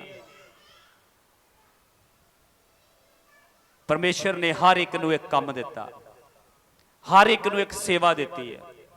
ਮੈਂ ਕੱਲ ਅਸੀਂ ਕਿਤੇ ਗਏ ਸੀ ਅੰਮ੍ਰਿਤਸਰ ਦੇ ਵਿੱਚ, ਇੱਕ ਸਕੂਲ ਸੀ ਜੈਂਡਰਾ, ਉੱਥੇ ਇੱਕ ਮੀਟਿੰਗ ਸੀ, ਤੇ ਮੈਂ ਕੁਝ ਸਮਾਂ ਪਹਿਲੋਂ ਬੜੇ ਚਿਰ ਤੋਂ ਜਾਣਦਾ ਸੀ, ਤੇ ਮੈਂ ਕਹਿੰਦਾ ਹੁੰਦਾ ਸੀ ਕਿ ਯਾਰ ਇਹਨਾਂ ਦਾ ਕੰਮ ਨਾ ਕੋਈ ਖਾਸ ਨਹੀਂ ਆ, ਨਾ ਕੋਈ ਚਰਚ ਆ, ਨਾ ਇਹ ਵਧੀਆ ਕੰਮ ਕਰਦੇ ਆ। ਕੱਲ ਜਾਣ ਦਾ ਮੌਕਾ ਮਿਲਿਆ, ਉੱਥੇ ਜਾ ਕੇ ਇੱਕ ਚੀਜ਼ ਸਮਝ ਆਈ ਕਿ ਪਰਮੇਸ਼ਰ ਅਲੱਗ-ਅਲੱਗ ਤਰੀਕਿਆਂ ਨਾਲ ਕੰਮ ਕਰਦਾ। ਉੱਥੇ ਉਹ ਇੱਕ ਗਿਡੀਅਨ ਉਹਨਾਂ ਨੇ ਸੰਸਥਾ ਬਣਾਈ ਆ, ਤੇ ਜਦੋਂ ਉਹਨਾਂ ਦੀਆਂ ਅਸੀਂ ਗੱਲਾਂ ਗਵਾਹੀਆਂ ਸੁਣ ਰਹੇ ਸੀ, ਉਹਨਾਂ ਦਾ ਕੰਮ ਸੁਣ ਰਹੇ ਸੀ, ਤੇ ਮੈਂ ਘਰ ਜਾ ਕੇ ਪ੍ਰਾਰਥਨਾ ਕਰ ਰਿਹਾ, ਤੇ ਮੈਂ ਕਿਹਾ ਪ੍ਰਭੂ ਮੈਨੂੰ ਇਵੇਂ ਲੱਗਦਾ ਕਿ ਸ਼ਾਇਦ ਸਾਡੇ ਨਾਲੋਂ ਵੀ ਵੱਧ ਕੰਮ ਕਰ ਰਹੇ ਆ। ਉੱਥੇ ਇੱਕ ਗਵਾਹੀ ਦੇ ਰਹੇ ਸੀ ਆਪਣੀ ਉਹ ਗਿਡੀਅਨ ਦੇ ਦੁਆਰਾ। ਉਹ ਗਿਡੀਅਨ ਦਾ ਨਵੇਂ ਨੇਮ ਲੋਕਾਂ ਨੂੰ ਵੰਡਦੇ ਆ, ਵੱਡੀ ਬਾਈਬਲ ਨਹੀਂ, ਨਵਾਂ ਨੇਮ ਟੈਸਟਮਨੀ। ਉਹ ਗਵਾਹੀ ਦੇ ਰਹੇ ਸੀ ਕਿ ਸਾਡਾ ਕੰਮ ਕੀ ਆ, ਅਸੀਂ ਨਾਲ ਆਪਣੇ ਲੜਕੇ ਤਿਆਰ ਕੀਤੇ ਆ, ਬਿਜ਼ਨਸਮੈਨ, ਜੌਬ ਕਰਨ ਵਾਲੇ ਆ, ਉਹ ਪਰਮੇਸ਼ਰ ਦਾ ਕੰਮ ਕਰਦੇ ਆ, ਅਸੀਂ ਉਹਨਾਂ ਨੂੰ ਨਵਾਂ ਨੇਮ ਦਿੰਨੇ ਆ, ਉਹ ਲੋਕਾਂ ਕੋਲ ਲੈ ਕੇ ਜਾਂਦੇ ਆ, ਹਸਪੀਟਲਾਂ 'ਚ, ਹੋਟਲਾਂ ਦੇ ਵਿੱਚ, ਸਕੂਲਾਂ ਦੇ ਵਿੱਚ, ਰਸਤਿਆਂ ਦੇ ਵਿੱਚ, ਬੱਸਾਂ ਦੇ ਵਿੱਚ, ਹਰ ਜਗ੍ਹਾ ਦੇ ਉੱਤੇ ਜਾ ਕੇ ਲੋਕਾਂ ਨੂੰ ਨਵਾਂ ਨੇਮ ਦਿੰਦੇ ਆ, ਚਾਹੇ ਕੋਈ ਬੇਇੱਜ਼ਤ ਕਰੇ। ਤੇ ਉਹਨਾਂ ਦੀ ਅਸੀਂ ਗੱਲਾਂ ਸੁਣ ਰਹੇ ਸੀ, ਉਹ ਕਹਿੰਦੇ ਕਿ ਅਸੀਂ ਕਈ ਵੱਡੇ ਲੋਕਾਂ ਨੂੰ ਚੁਣਦੇ ਆ ਜਿਹੜੇ ਚੰਗੇ ਹੋਟਲਾਂ 'ਚ ਜਾ ਕੇ ਰਹਿ ਸਕਦੇ ਆ, ਕਿਉਂਕਿ ਜਦੋਂ ਇੱਕ ਅਮੀਰ ਬੰਦਾ ਕਿਸੇ ਹੋਟਲ 'ਚ ਜਾ ਕੇ ਰਹਿੰਦਾ ਤੇ ਉਹ ਉੱਥੇ ਕਹੇਗਾ ਕਿ ਮੈਂ ਇਹ ਬਾਈਬਲ ਤੁਹਾਡੇ ਰੂਮ 'ਚ ਰੱਖਣਾ ਚਾਹੁੰਦਾ ਵਾਂ, ਤੇ ਉਹਨੂੰ ਲਾਓ ਕਰਨਗੇ, ਕਿਉਂਕਿ ਉਹਨਾਂ ਨੂੰ ਪਤਾ ਇਹ ਸਾਡੇ ਹੋਟਲ 'ਚ ਠਹਿਰਦਾ ਵਾ, ਇਹਦੇ ਦੁਆਰਾ ਸਾਨੂੰ ਇਨਕਮ ਆਉਂਦੀ ਆ। ਪਰਮੇਸ਼ਰ ਗਰੀਬ ਤੋਂ ਲੈ ਕੇ ਅਮੀਰ ਤੱਕ ਇਸਤੇਮਾਲ ਕਰਨਾ ਚਾਹੁੰਦਾ ਤੇ ਕਰਦਾ ਵਾ। ਤੇ ਉਹ ਕਹਿੰਦਾ ਅਸੀਂ ਹਰ ਹੋਟਲ ਦੇ ਵਿੱਚ, ਰੂਮ ਦੇ ਵਿੱਚ ਉੱਥੇ ਇੱਕ ਛੋਟਾ ਨੇਮ ਰੱਖ ਕੇ ਆਉਂਦੇ ਆ, ਹਸਪੀਟਲਾਂ 'ਚ ਦੇ ਕੇ ਆਉਂਦੇ ਆ। ਤੋ ਕਹਿੰਦੇ ਇੱਕ ਇਨਸਾਨ ਸੀ, ਉਹਨਾਂ ਦੇ ਘਰ ਦੋ ਤਿੰਨ ਸੁਸਾਈਡ ਹੋਏ ਸੀ। ਉਹਦੇ ਦਾਦੇ ਨੇ ਵੀ ਆਤਮ ਹੱਤਿਆ ਕੀਤੀ, ਫਾਹ ਲਾ ਕੇ, ਉਹਦੇ ਫਾਦਰ ਨੇ ਵੀ ਕੀਤੀ। ਇੱਕ ਦਿਨ ਆਇਆ ਉਹਦੇ ਜੀਵਨ 'ਚ ਵੀ ਇੱਕ ਪ੍ਰੋਬਲਮ ਆਈ, ਤੇ ਉਹ ਵੀ ਸੁਸਾਈਡ ਕਰਨਾ ਚਾਹੁੰਦਾ ਸੀ। ਤੇ ਕਹਿੰਦਾ ਜਦੋਂ ਉਹ ਉੱਪਰ ਚੜਿਆ, ਇੱਕ ਹੋਟਲ ਦੇ ਕਮਰੇ 'ਚ ਗਿਆ, ਉੱਪਰ ਚੜਿਆ, ਉਹਨੇ ਇੱਕ ਰੱਸੀ ਪਰਨਾ ਸੀ ਕੋਈ, ਪੱਖੇ ਨੂੰ ਪਾ ਕੇ ਆਪਣੇ ਗਲੇ 'ਚ ਪਾਉਣ ਦੀ ਕੋਸ਼ਿਸ਼ ਕੀਤੀ। ਤੇ ਜਦੋਂ ਇੱਕਦਮ ਉਹਦਾ ਧਿਆਨ ਉਸ ਅਲਮਾਰੀ ਦੇ ਉੱਤੇ ਕਮਰੇ ਦੇ ਵਿੱਚ ਇੱਕ ਕਿਤਾਬ ਦੇ ਉੱਤੇ ਪਿਆ, ਜਿਹਦੇ ਉੱਤੇ ਲਿਖਿਆ ਹੋਇਆ ਸੀ ਪਿਆਰ ਦਾ ਸੁਨੇਹਾ। ਤੇ ਕਹਿੰਦਾ ਜਦੋਂ ਉਹਦਾ ਧਿਆਨ ਉਹਦੇ ਤੇ ਪਿਆ, ਤੇ ਉਹਨੇ ਸੋਚਿਆ ਵੀ ਪਹਿਲੋਂ ਇਹਨੂੰ ਪੜਾਂ ਤੇ ਸਹੀ। ਉਹਨੇ ਆਪਣਾ ਗਲ ਚੋਂ ਲਾ ਕੇ ਜਦੋਂ ਉਹਨਾਂ ਨੂੰ ਪੜਿਆ, ਤੇ ਉੱਥੇ ਉਹਨੇ ਜਦੋਂ ਖੋਲਿਆ, ਤੇ ਯੋਹਨਾ ਦੀ ਜੀਲ 'ਚ ਉਹਦੇ ਸਾਹਮਣੇ ਇੱਕ ਵਚਨ ਆਇਆ ਕਿ ਮੈਂ ਆਪਣੀ ਸ਼ਾਂਤੀ ਤੁਹਾਨੂੰ ਦੇਣਾ ਵਾਂ। ਤੇ ਉਹਨੇ ਗਵਾਹੀ ਦਿੱਤੀ ਕਿ ਜਦੋਂ ਉਹਨੇ ਪੜਿਆ, ਉਹਦੇ ਅੰਦਰ, ਉਹਦੇ ਹਿਰਦੇ ਨੂੰ ਇੱਕਦਮ ਕਿਸੇ ਨੇ ਛੂਹਿਆ, ਤੇ ਉਹਦਾ ਮਨ ਸ਼ਾਂਤੀ ਦੇ ਨਾਲ ਭਰ ਗਿਆ। ਉਹ ਬਹਿ ਕੇ ਬਾਈਬਲ ਨੂੰ ਪੜ੍ਹਨਾ ਸ਼ੁਰੂ ਕੀਤਾ, ਤੇ ਦੁਨੀਆ ਦਾ ਇੱਕ ਬਹੁਤ ਵੱਡਾ ਪਾਸਟਰ ਬਣ ਕੇ ਲੋਕਾਂ ਨੂੰ ਬਚਾਉਣ ਵਾਲਾ ਬਣਿਆ। ਇਹ ਤਾਕਤ ਆ ਇਸ ਵਚਨ ਦੇ ਵਿੱਚ। ਲਿਖਿਆ ਜੋ ਵਚਨ ਤੇ ਮਨ ਲਾਉਂਦਾ ਵਾ ਉਹਦਾ ਭਲਾ ਹੁੰਦਾ ਵਾ। ਉਸ ਬੰਦੇ ਨੇ ਵਚਨ ਦੇ ਉੱਤੇ ਮਨ ਲਾਇਆ, ਉਹ ਸ਼ਾਂਤੀ ਉਹਦੇ ਅੰਦਰ ਗਈ, ਤੇ ਉਹ ਬੰਦਾ ਬਚਿਆ, ਤੇ ਉਹਨੇ ਲੋਕਾਂ ਦੇ ਜੀਵਨ ਨੂੰ ਬਚਾਇਆ। ਅਸੀਂ ਉਹਨਾਂ ਦੀਆਂ ਹੋਰ ਵੀ ਗੱਲਾਂ ਸੁਣ ਰਹੇ ਸੀ ਕਿ ਬਹੁਤ ਸਾਰੇ, ਉਹ ਕਹਿੰਦਾ ਅਸੀਂ ਹਸਪੀਟਲ, ਇੱਕ ਭੈਣ ਉੱਥੇ ਕਹਿੰਦਾ ਸਾਡੇ ਕੋਲ ਆਈ ਕਿ ਮੈਂ ਵੀ ਰੱਬ ਦਾ ਕੰਮ ਕਰਦੀ ਹਾਂ। ਉਹ ਕਹਿੰਦੇ ਕਿਵੇਂ? ਉਹ ਕਹਿੰਦੇ ਜਿਹੜੀਆਂ ਬੁੱਕਸਾਂ ਤੁਸੀਂ ਹਸਪੀਟਲਾਂ 'ਚ ਦੇ ਕੇ ਆਉਂਦੇ ਜੇ ਨਵੇਂ ਨੇਮ, ਕਈ ਲੋਕ ਉਹਨਾਂ ਨੂੰ ਡਸਟਬਿਨ 'ਚ ਸੁੱਟ ਦਿੰਦੇ ਆ, ਕਈ ਲੋਕ ਉਹਨਾਂ ਨੂੰ ਬੈੱਡ ਤੇ ਛੱਡ ਜਾਂਦੇ ਆ, ਕਈ ਦਵਾਈਆਂ ਵਾਲੇ ਕਾਊਂਟਰ ਤੇ ਛੱਡ ਜਾਂਦੇ ਆ। ਮੈਂ ਕੀ ਕਰਦੀ ਹਾਂ, ਉਹਨਾਂ ਨੂੰ ਡਸਟਬਿਨਾਂ 'ਚੋਂ ਚੁੱਕ ਕੇ ਉਹਨਾਂ ਨੂੰ ਸਾਰਿਆਂ ਨੂੰ ਇਕੱਠਾ ਕਰਕੇ ਫੇਰ ਲੋਕਾਂ ਨੂੰ ਵੰਡ ਦਿੰਦੀ ਆ ਯੀਸ਼ੂ ਮਸੀਹ ਦੇ ਨਾਮ ਦੇ ਵਿੱਚ। ਉਹ ਕਹਿੰਦੀ ਮੇਰੀ ਸੇਵਾ ਇਹ ਆ। ਉਹ ਕਹਿੰਦੇ ਅਸੀਂ खुश होए कि प्रभु ਜਿਹੜਾ वचन ਸਾਡੇ ਦੁਆਰਾ ਵੰਡਿਆ ਕਿਸੇ ਦੇ ਦੁਆਰਾ ਡਸਟਬਿਨ 'ਚ ਗਿਆ, ਕਿਸੇ ਭੈਣ ਨੇ ਉਹਨੂੰ ਚੁੱਕਿਆ, ਫੇਰ ਲੋਕਾਂ ਤੱਕ ਪਹੁੰਚਾਇਆ। ਜੇ ਅਸੀਂ 100 ਬੁੱਕਸ 100 ਬਾਈਬਲ ਵੀ ਵੰਡਾਂਗੇ, 100 ਦੇ ਵਿੱਚੋਂ ਇੱਕ ਦਾ ਜੀਵਨ ਹੀ ਬਦਲ ਗਿਆ ਤੇ ਪਰਮੇਸ਼ਰ ਦੇ ਨਾਮ ਦੀ ਮਹਿਮਾ ਹੋਵੇਗੀ ਸਵਰਗ ਦੇ ਵਿੱਚ। ਇਹ ਆ ਪਰਮੇਸ਼ਰ। ਦੂਜੀ ਚੀਜ਼ ਉੱਥੋਂ ਮੈਂ ਇੱਕ ਹੋਰ ਸਿੱਖ ਰਿਹਾ ਸੀ ਕਿ ਉਹ ਜਿਸ ਤਰ੍ਹਾਂ ਕ੍ਰਿਸਮਸ ਆਉਂਦਾ ਤੇ ਉਦੋਂ ਆਪਾਂ ਕਿਸੇ ਵੀ ਉਸ ਤਰ੍ਹਾਂ ਆਪਾਂ ਕਿਸੇ VIP ਬੰਦੇ ਨੂੰ ਮਿਲਣ ਦੀ ਕੋਸ਼ਿਸ਼ ਕਰੀਏ, ਨਹੀਂ ਮਿਲ ਸਕਦੇ। ਜਦੋਂ ਸਾਡਾ ਕੋਈ ਤਿਉਹਾਰ ਆਉਂਦਾ, ਕ੍ਰਿਸਮਸ ਆ ਗਈ, ਈਸਟਰ ਡੇ, ਗੁੱਡ ਫਰਾਈਡੇ ਆ ਗਿਆ, ਇਹਨਾਂ ਲੀਡਰਾਂ ਨੂੰ ਵੋਟਾਂ ਦੇ ਨਾਲ ਹੁੰਦਾ ਤੇ ਜਦੋਂ ਅਸੀਂ ਕਿਸੇ ਦੇ ਸੁਨੇਹਾ ਭੇਜਦੇ ਆ ਕਿ ਅਸੀਂ ਤੁਹਾਨੂੰ ਮਿਲਣਾ ਚਾਹੁੰਦਾ, ਸਾਨੂੰ ਅਲਾਓ ਕਰਦੇ ਆ ਤੇ ਉਹ ਕਹਿੰਦੇ ਅਸੀਂ ਇਹਨਾਂ ਕੋਲੋਂ ਟਾਈਮ ਲੈ ਕੇ ਰਾਸ਼ਟਰਪਤੀ ਤੱਕ, ਪ੍ਰਧਾਨ ਮੰਤਰੀ ਤੱਕ, ਮੁੱਖ ਮੰਤਰੀ ਤੱਕ ਅਸੀਂ ਉਹਨਾਂ ਨੂੰ ਮਿਲਦੇ ਆ ਤੇ ਉਹਨਾਂ ਨੂੰ ਨਵਾਂ ਨੇਮ ਦੇ ਕੇ ਆਉਂਦੇ ਆ। ਤੇ ਮੇਰੇ ਭੈਣ ਭਾਈ ਉਹ ਪੜ੍ਹਨ ਭਾਵੇਂ ਨਾ ਪੜ੍ਹਨ, ਪਰ ਵਚਨ ਉਹਨਾਂ ਦੇ ਉੱਤੇ ਗਵਾਹ ਵਾ ਯੀਸ਼ੂ ਮਸੀਹ ਦੇ ਨਾਮ ਦੇ ਵਿੱਚ। ਉਹ ਕੱਲ ਨੂੰ ਇਨਕਾਰ ਨਹੀਂ ਕਰ ਸਕਦੇ ਕਿ ਆਮ ਬੰਦਾ ਇੱਕ ਰਾਸ਼ਟਰਪਤੀ ਤੱਕ, ਇੱਕ CM ਤੱਕ, ਇੱਕ ਮੁੱਖ ਮੰਤਰੀ ਤੱਕ ਨਹੀਂ ਪਹੁੰਚ ਸਕਦਾ, ਪਰ ਪਰਮੇਸ਼ਰ ਨੇ ਇੱਕ ਸੰਸਥਾ ਨੂੰ ਖੜਾ ਕੀਤਾ, ਇੱਕ ਲੋਕਾਂ ਨੂੰ ਖੜਾ ਕੀਤਾ ਜਿਹੜਾ ਪਰਮੇਸ਼ਰ ਦਾ ਵਚਨ ਲੋਕਾਂ ਤੱਕ ਪਹੁੰਚਾ ਰਿਹਾ ਯੀਸ਼ੂ ਮਸੀਹ ਦੇ ਨਾਮ ਦੇ ਵਿੱਚ। ਪਰਮੇਸ਼ਰ ਉਹਨਾਂ ਨੂੰ ਇਸਤੇਮਾਲ ਕਰੇ। ਇਹ ਆ ਪਰਮੇਸ਼ਰ ਦਾ ਕੰਮ, ਇਹ ਆ ਪਵਿੱਤਰ ਆਤਮਾ ਦੀ ਅਗਵਾਈ। ਪ੍ਰਭੂ ਨੇ ਕਿਹਾ ਕਿ ਇਹ ਵਚਨ ਸਭ ਸਮਾਚਾਰ ਕੋਨੇ-ਕੋਨੇ ਤੱਕ ਪਹੁੰਚੇ। ਕੱਲ ਨੂੰ ਅਮੀਰ ਲੋਕ ਜਿਹੜੇ ਵੱਡੇ ਵੱਡੇ ਅਹੁਦਿਆਂ ਦੇ ਉੱਤੇ ਆਈ SPS ਅਫਸਰ ਆ, ਉਹ ਉਹਨਾਂ ਤੱਕ ਪਹੁੰਚਣਾ ਹੀ ਔਖਾ ਵਾ। ਕੱਲ ਨੂੰ ਉਹ ਵੀ ਇਨਕਾਰ ਨਹੀਂ ਕਰ ਸਕਣਗੇ ਕਿ ਸਾਡੇ ਕੋਲ ਪ੍ਰਭੂ ਤੇਰਾ ਵਚਨ ਨਹੀਂ ਆਇਆ। ਪ੍ਰਭੂ ਉਸੇ ਟਾਈਮ ਹੀ ਉੱਥੇ ਖੜਾ ਕਰੇਗਾ ਉਸ ਇਨਸਾਨ ਨੂੰ ਕਿ ਇਸ ਭਾਈ ਦੇ ਦੁਆਰਾ, ਇਸ ਭੈਣ ਦੇ ਦੁਆਰਾ ਤੇਰੇ ਕੋਲ ਵਚਨ ਆਇਆ ਸੀ, ਮੰਨਿਆ ਨਹੀਂ ਮੰਨਿਆ ਤੇਰੇ ਤੇ ਡਿਪੈਂਡ ਆ। ਇਸ ਕਰਕੇ ਸਾਨੂੰ ਪਵਿੱਤਰ ਆਤਮਾ ਦੀ ਅਗਵਾਈ ਚੱਲਣਾ ਚਾਹੀਦਾ। ਸਾਨੂੰ ਪਵਿੱਤਰ ਆਤਮਾ ਦੀ ਅਗਵਾਈ ਚੱਲ ਕੇ ਪਰਮੇਸ਼ਰ ਦੇ ਮਹਿਮਾ ਦੇ ਵਿੱਚ ਸਥਿਰ ਰਹਿਣਾ ਚਾਹੀਦਾ। ਪਵਿੱਤਰ ਆਤਮਾ ਦੇ ਨਾਲ ਆਪਣਾ ਇੱਕ ਰਿਸ਼ਤਾ ਬਣਾਉਣ ਦੀ ਸਾਨੂੰ ਜ਼ਰੂਰਤ ਆ। ਪਵਿੱਤਰ ਆਤਮਾ ਤੁਹਾਡੇ ਅੰਦਰ ਆ। ਯਾਦ ਰੱਖੋ, ਪਰਮੇਸ਼ਰ ਦੇ ਕੋਲ ਤੇਲ ਬਹੁਤ ਆ। ਪਰਮੇਸ਼ਰ ਦੇ ਕੋਲ ਤੇਲ ਬਹੁਤ ਆ, ਉਹਨੂੰ ਬਰਤਨਾਂ ਦੀ ਜ਼ਰੂਰਤ ਆ।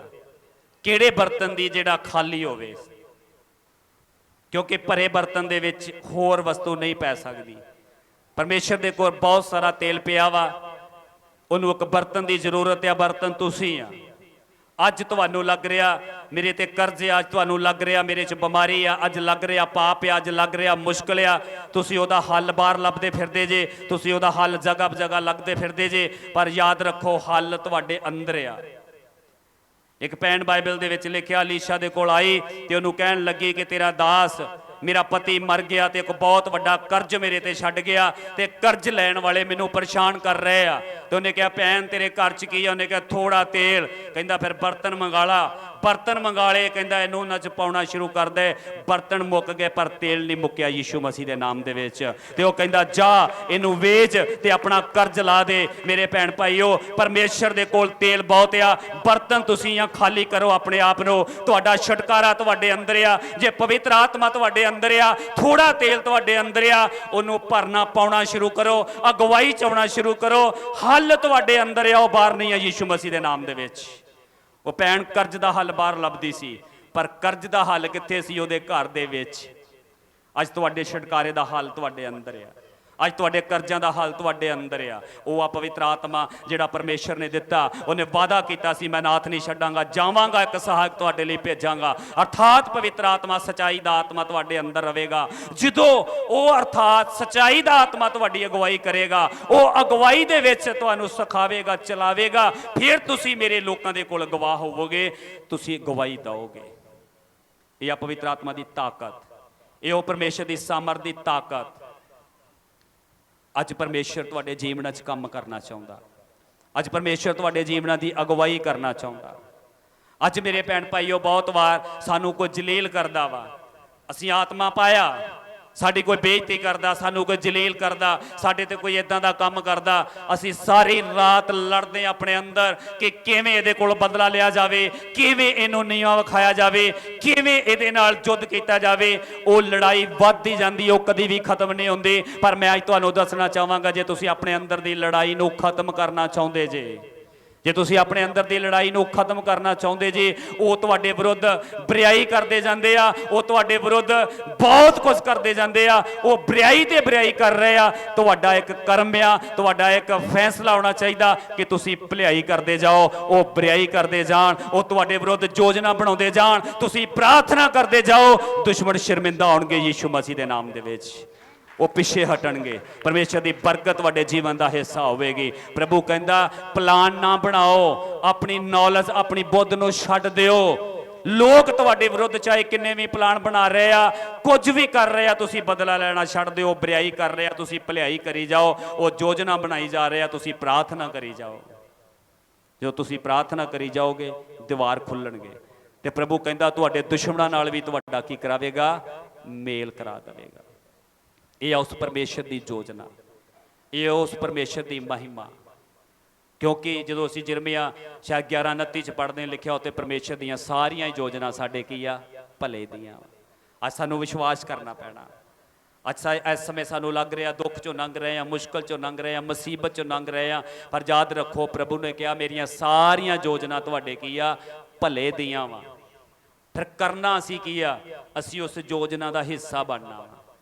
ਅਸੀਂ ਉਹਦੇ 'ਚ ਖੜੇ ਰਹਿਣਾ ਵਾ, ਵਿਸ਼ਵਾਸ 'ਚ ਖੜੇ ਰਹਿਣਾ, ਪ੍ਰਾਰਥਨਾ 'ਚ ਖੜੇ ਰਹਿਣਾ। ਘਰ ਨਹੀਂ ਮਿਲ ਰਿਹਾ, ਵਿਆਹ ਨਹੀਂ ਹੋ ਰਿਹਾ, ਰਿਸ਼ਤਾ ਨਹੀਂ ਮਿਲ ਰਿਹਾ, ਚੰਗਿਆਈ ਨਹੀਂ ਮਿਲ ਰਹੀ, ਆਸ਼ੀਸ਼ ਨਹੀਂ ਮਿਲ ਰਹੀ, ਪ੍ਰਭੂ ਕਹਿੰਦਾ ਰੁਕਿਆ ਰਹਿ, ਧੀਰਜ ਕਰਕੇ ਖੜਾ ਰਹਿ।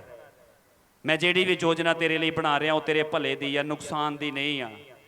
ਅੱਜ ਤੈਨੂੰ ਲੱਗ ਰਿਹਾ, ਅੱਜ ਲੋਕ ਤੈਨੂੰ ਮੇੜੇ ਮਾਰ ਰਹੇ ਆ, ਅੱਜ ਤੈਨੂੰ ਦਿਖ ਰਿਹਾ ਵਾ, ਜਿਸ ਦਿਨ ਮੇਰੀ ਯੋਜਨਾ ਤੇਰੇ ਜੀਵਨ ਦਾ ਹਿੱਸਾ ਬਣੇਗੀ ਉਸ ਦਿਨ ਲੋਕ ਹੈਰਾਨ ਹੋਣਗੇ, ਵੇਖਣਗੇ, ਤੇ ਤੂੰ ਆਨੰਦ ਹੋਵੇਂਗਾ ਯੀਸ਼ੂ ਮਸੀਹ ਦੇ ਨਾਮ ਦੇ ਵਿੱਚ।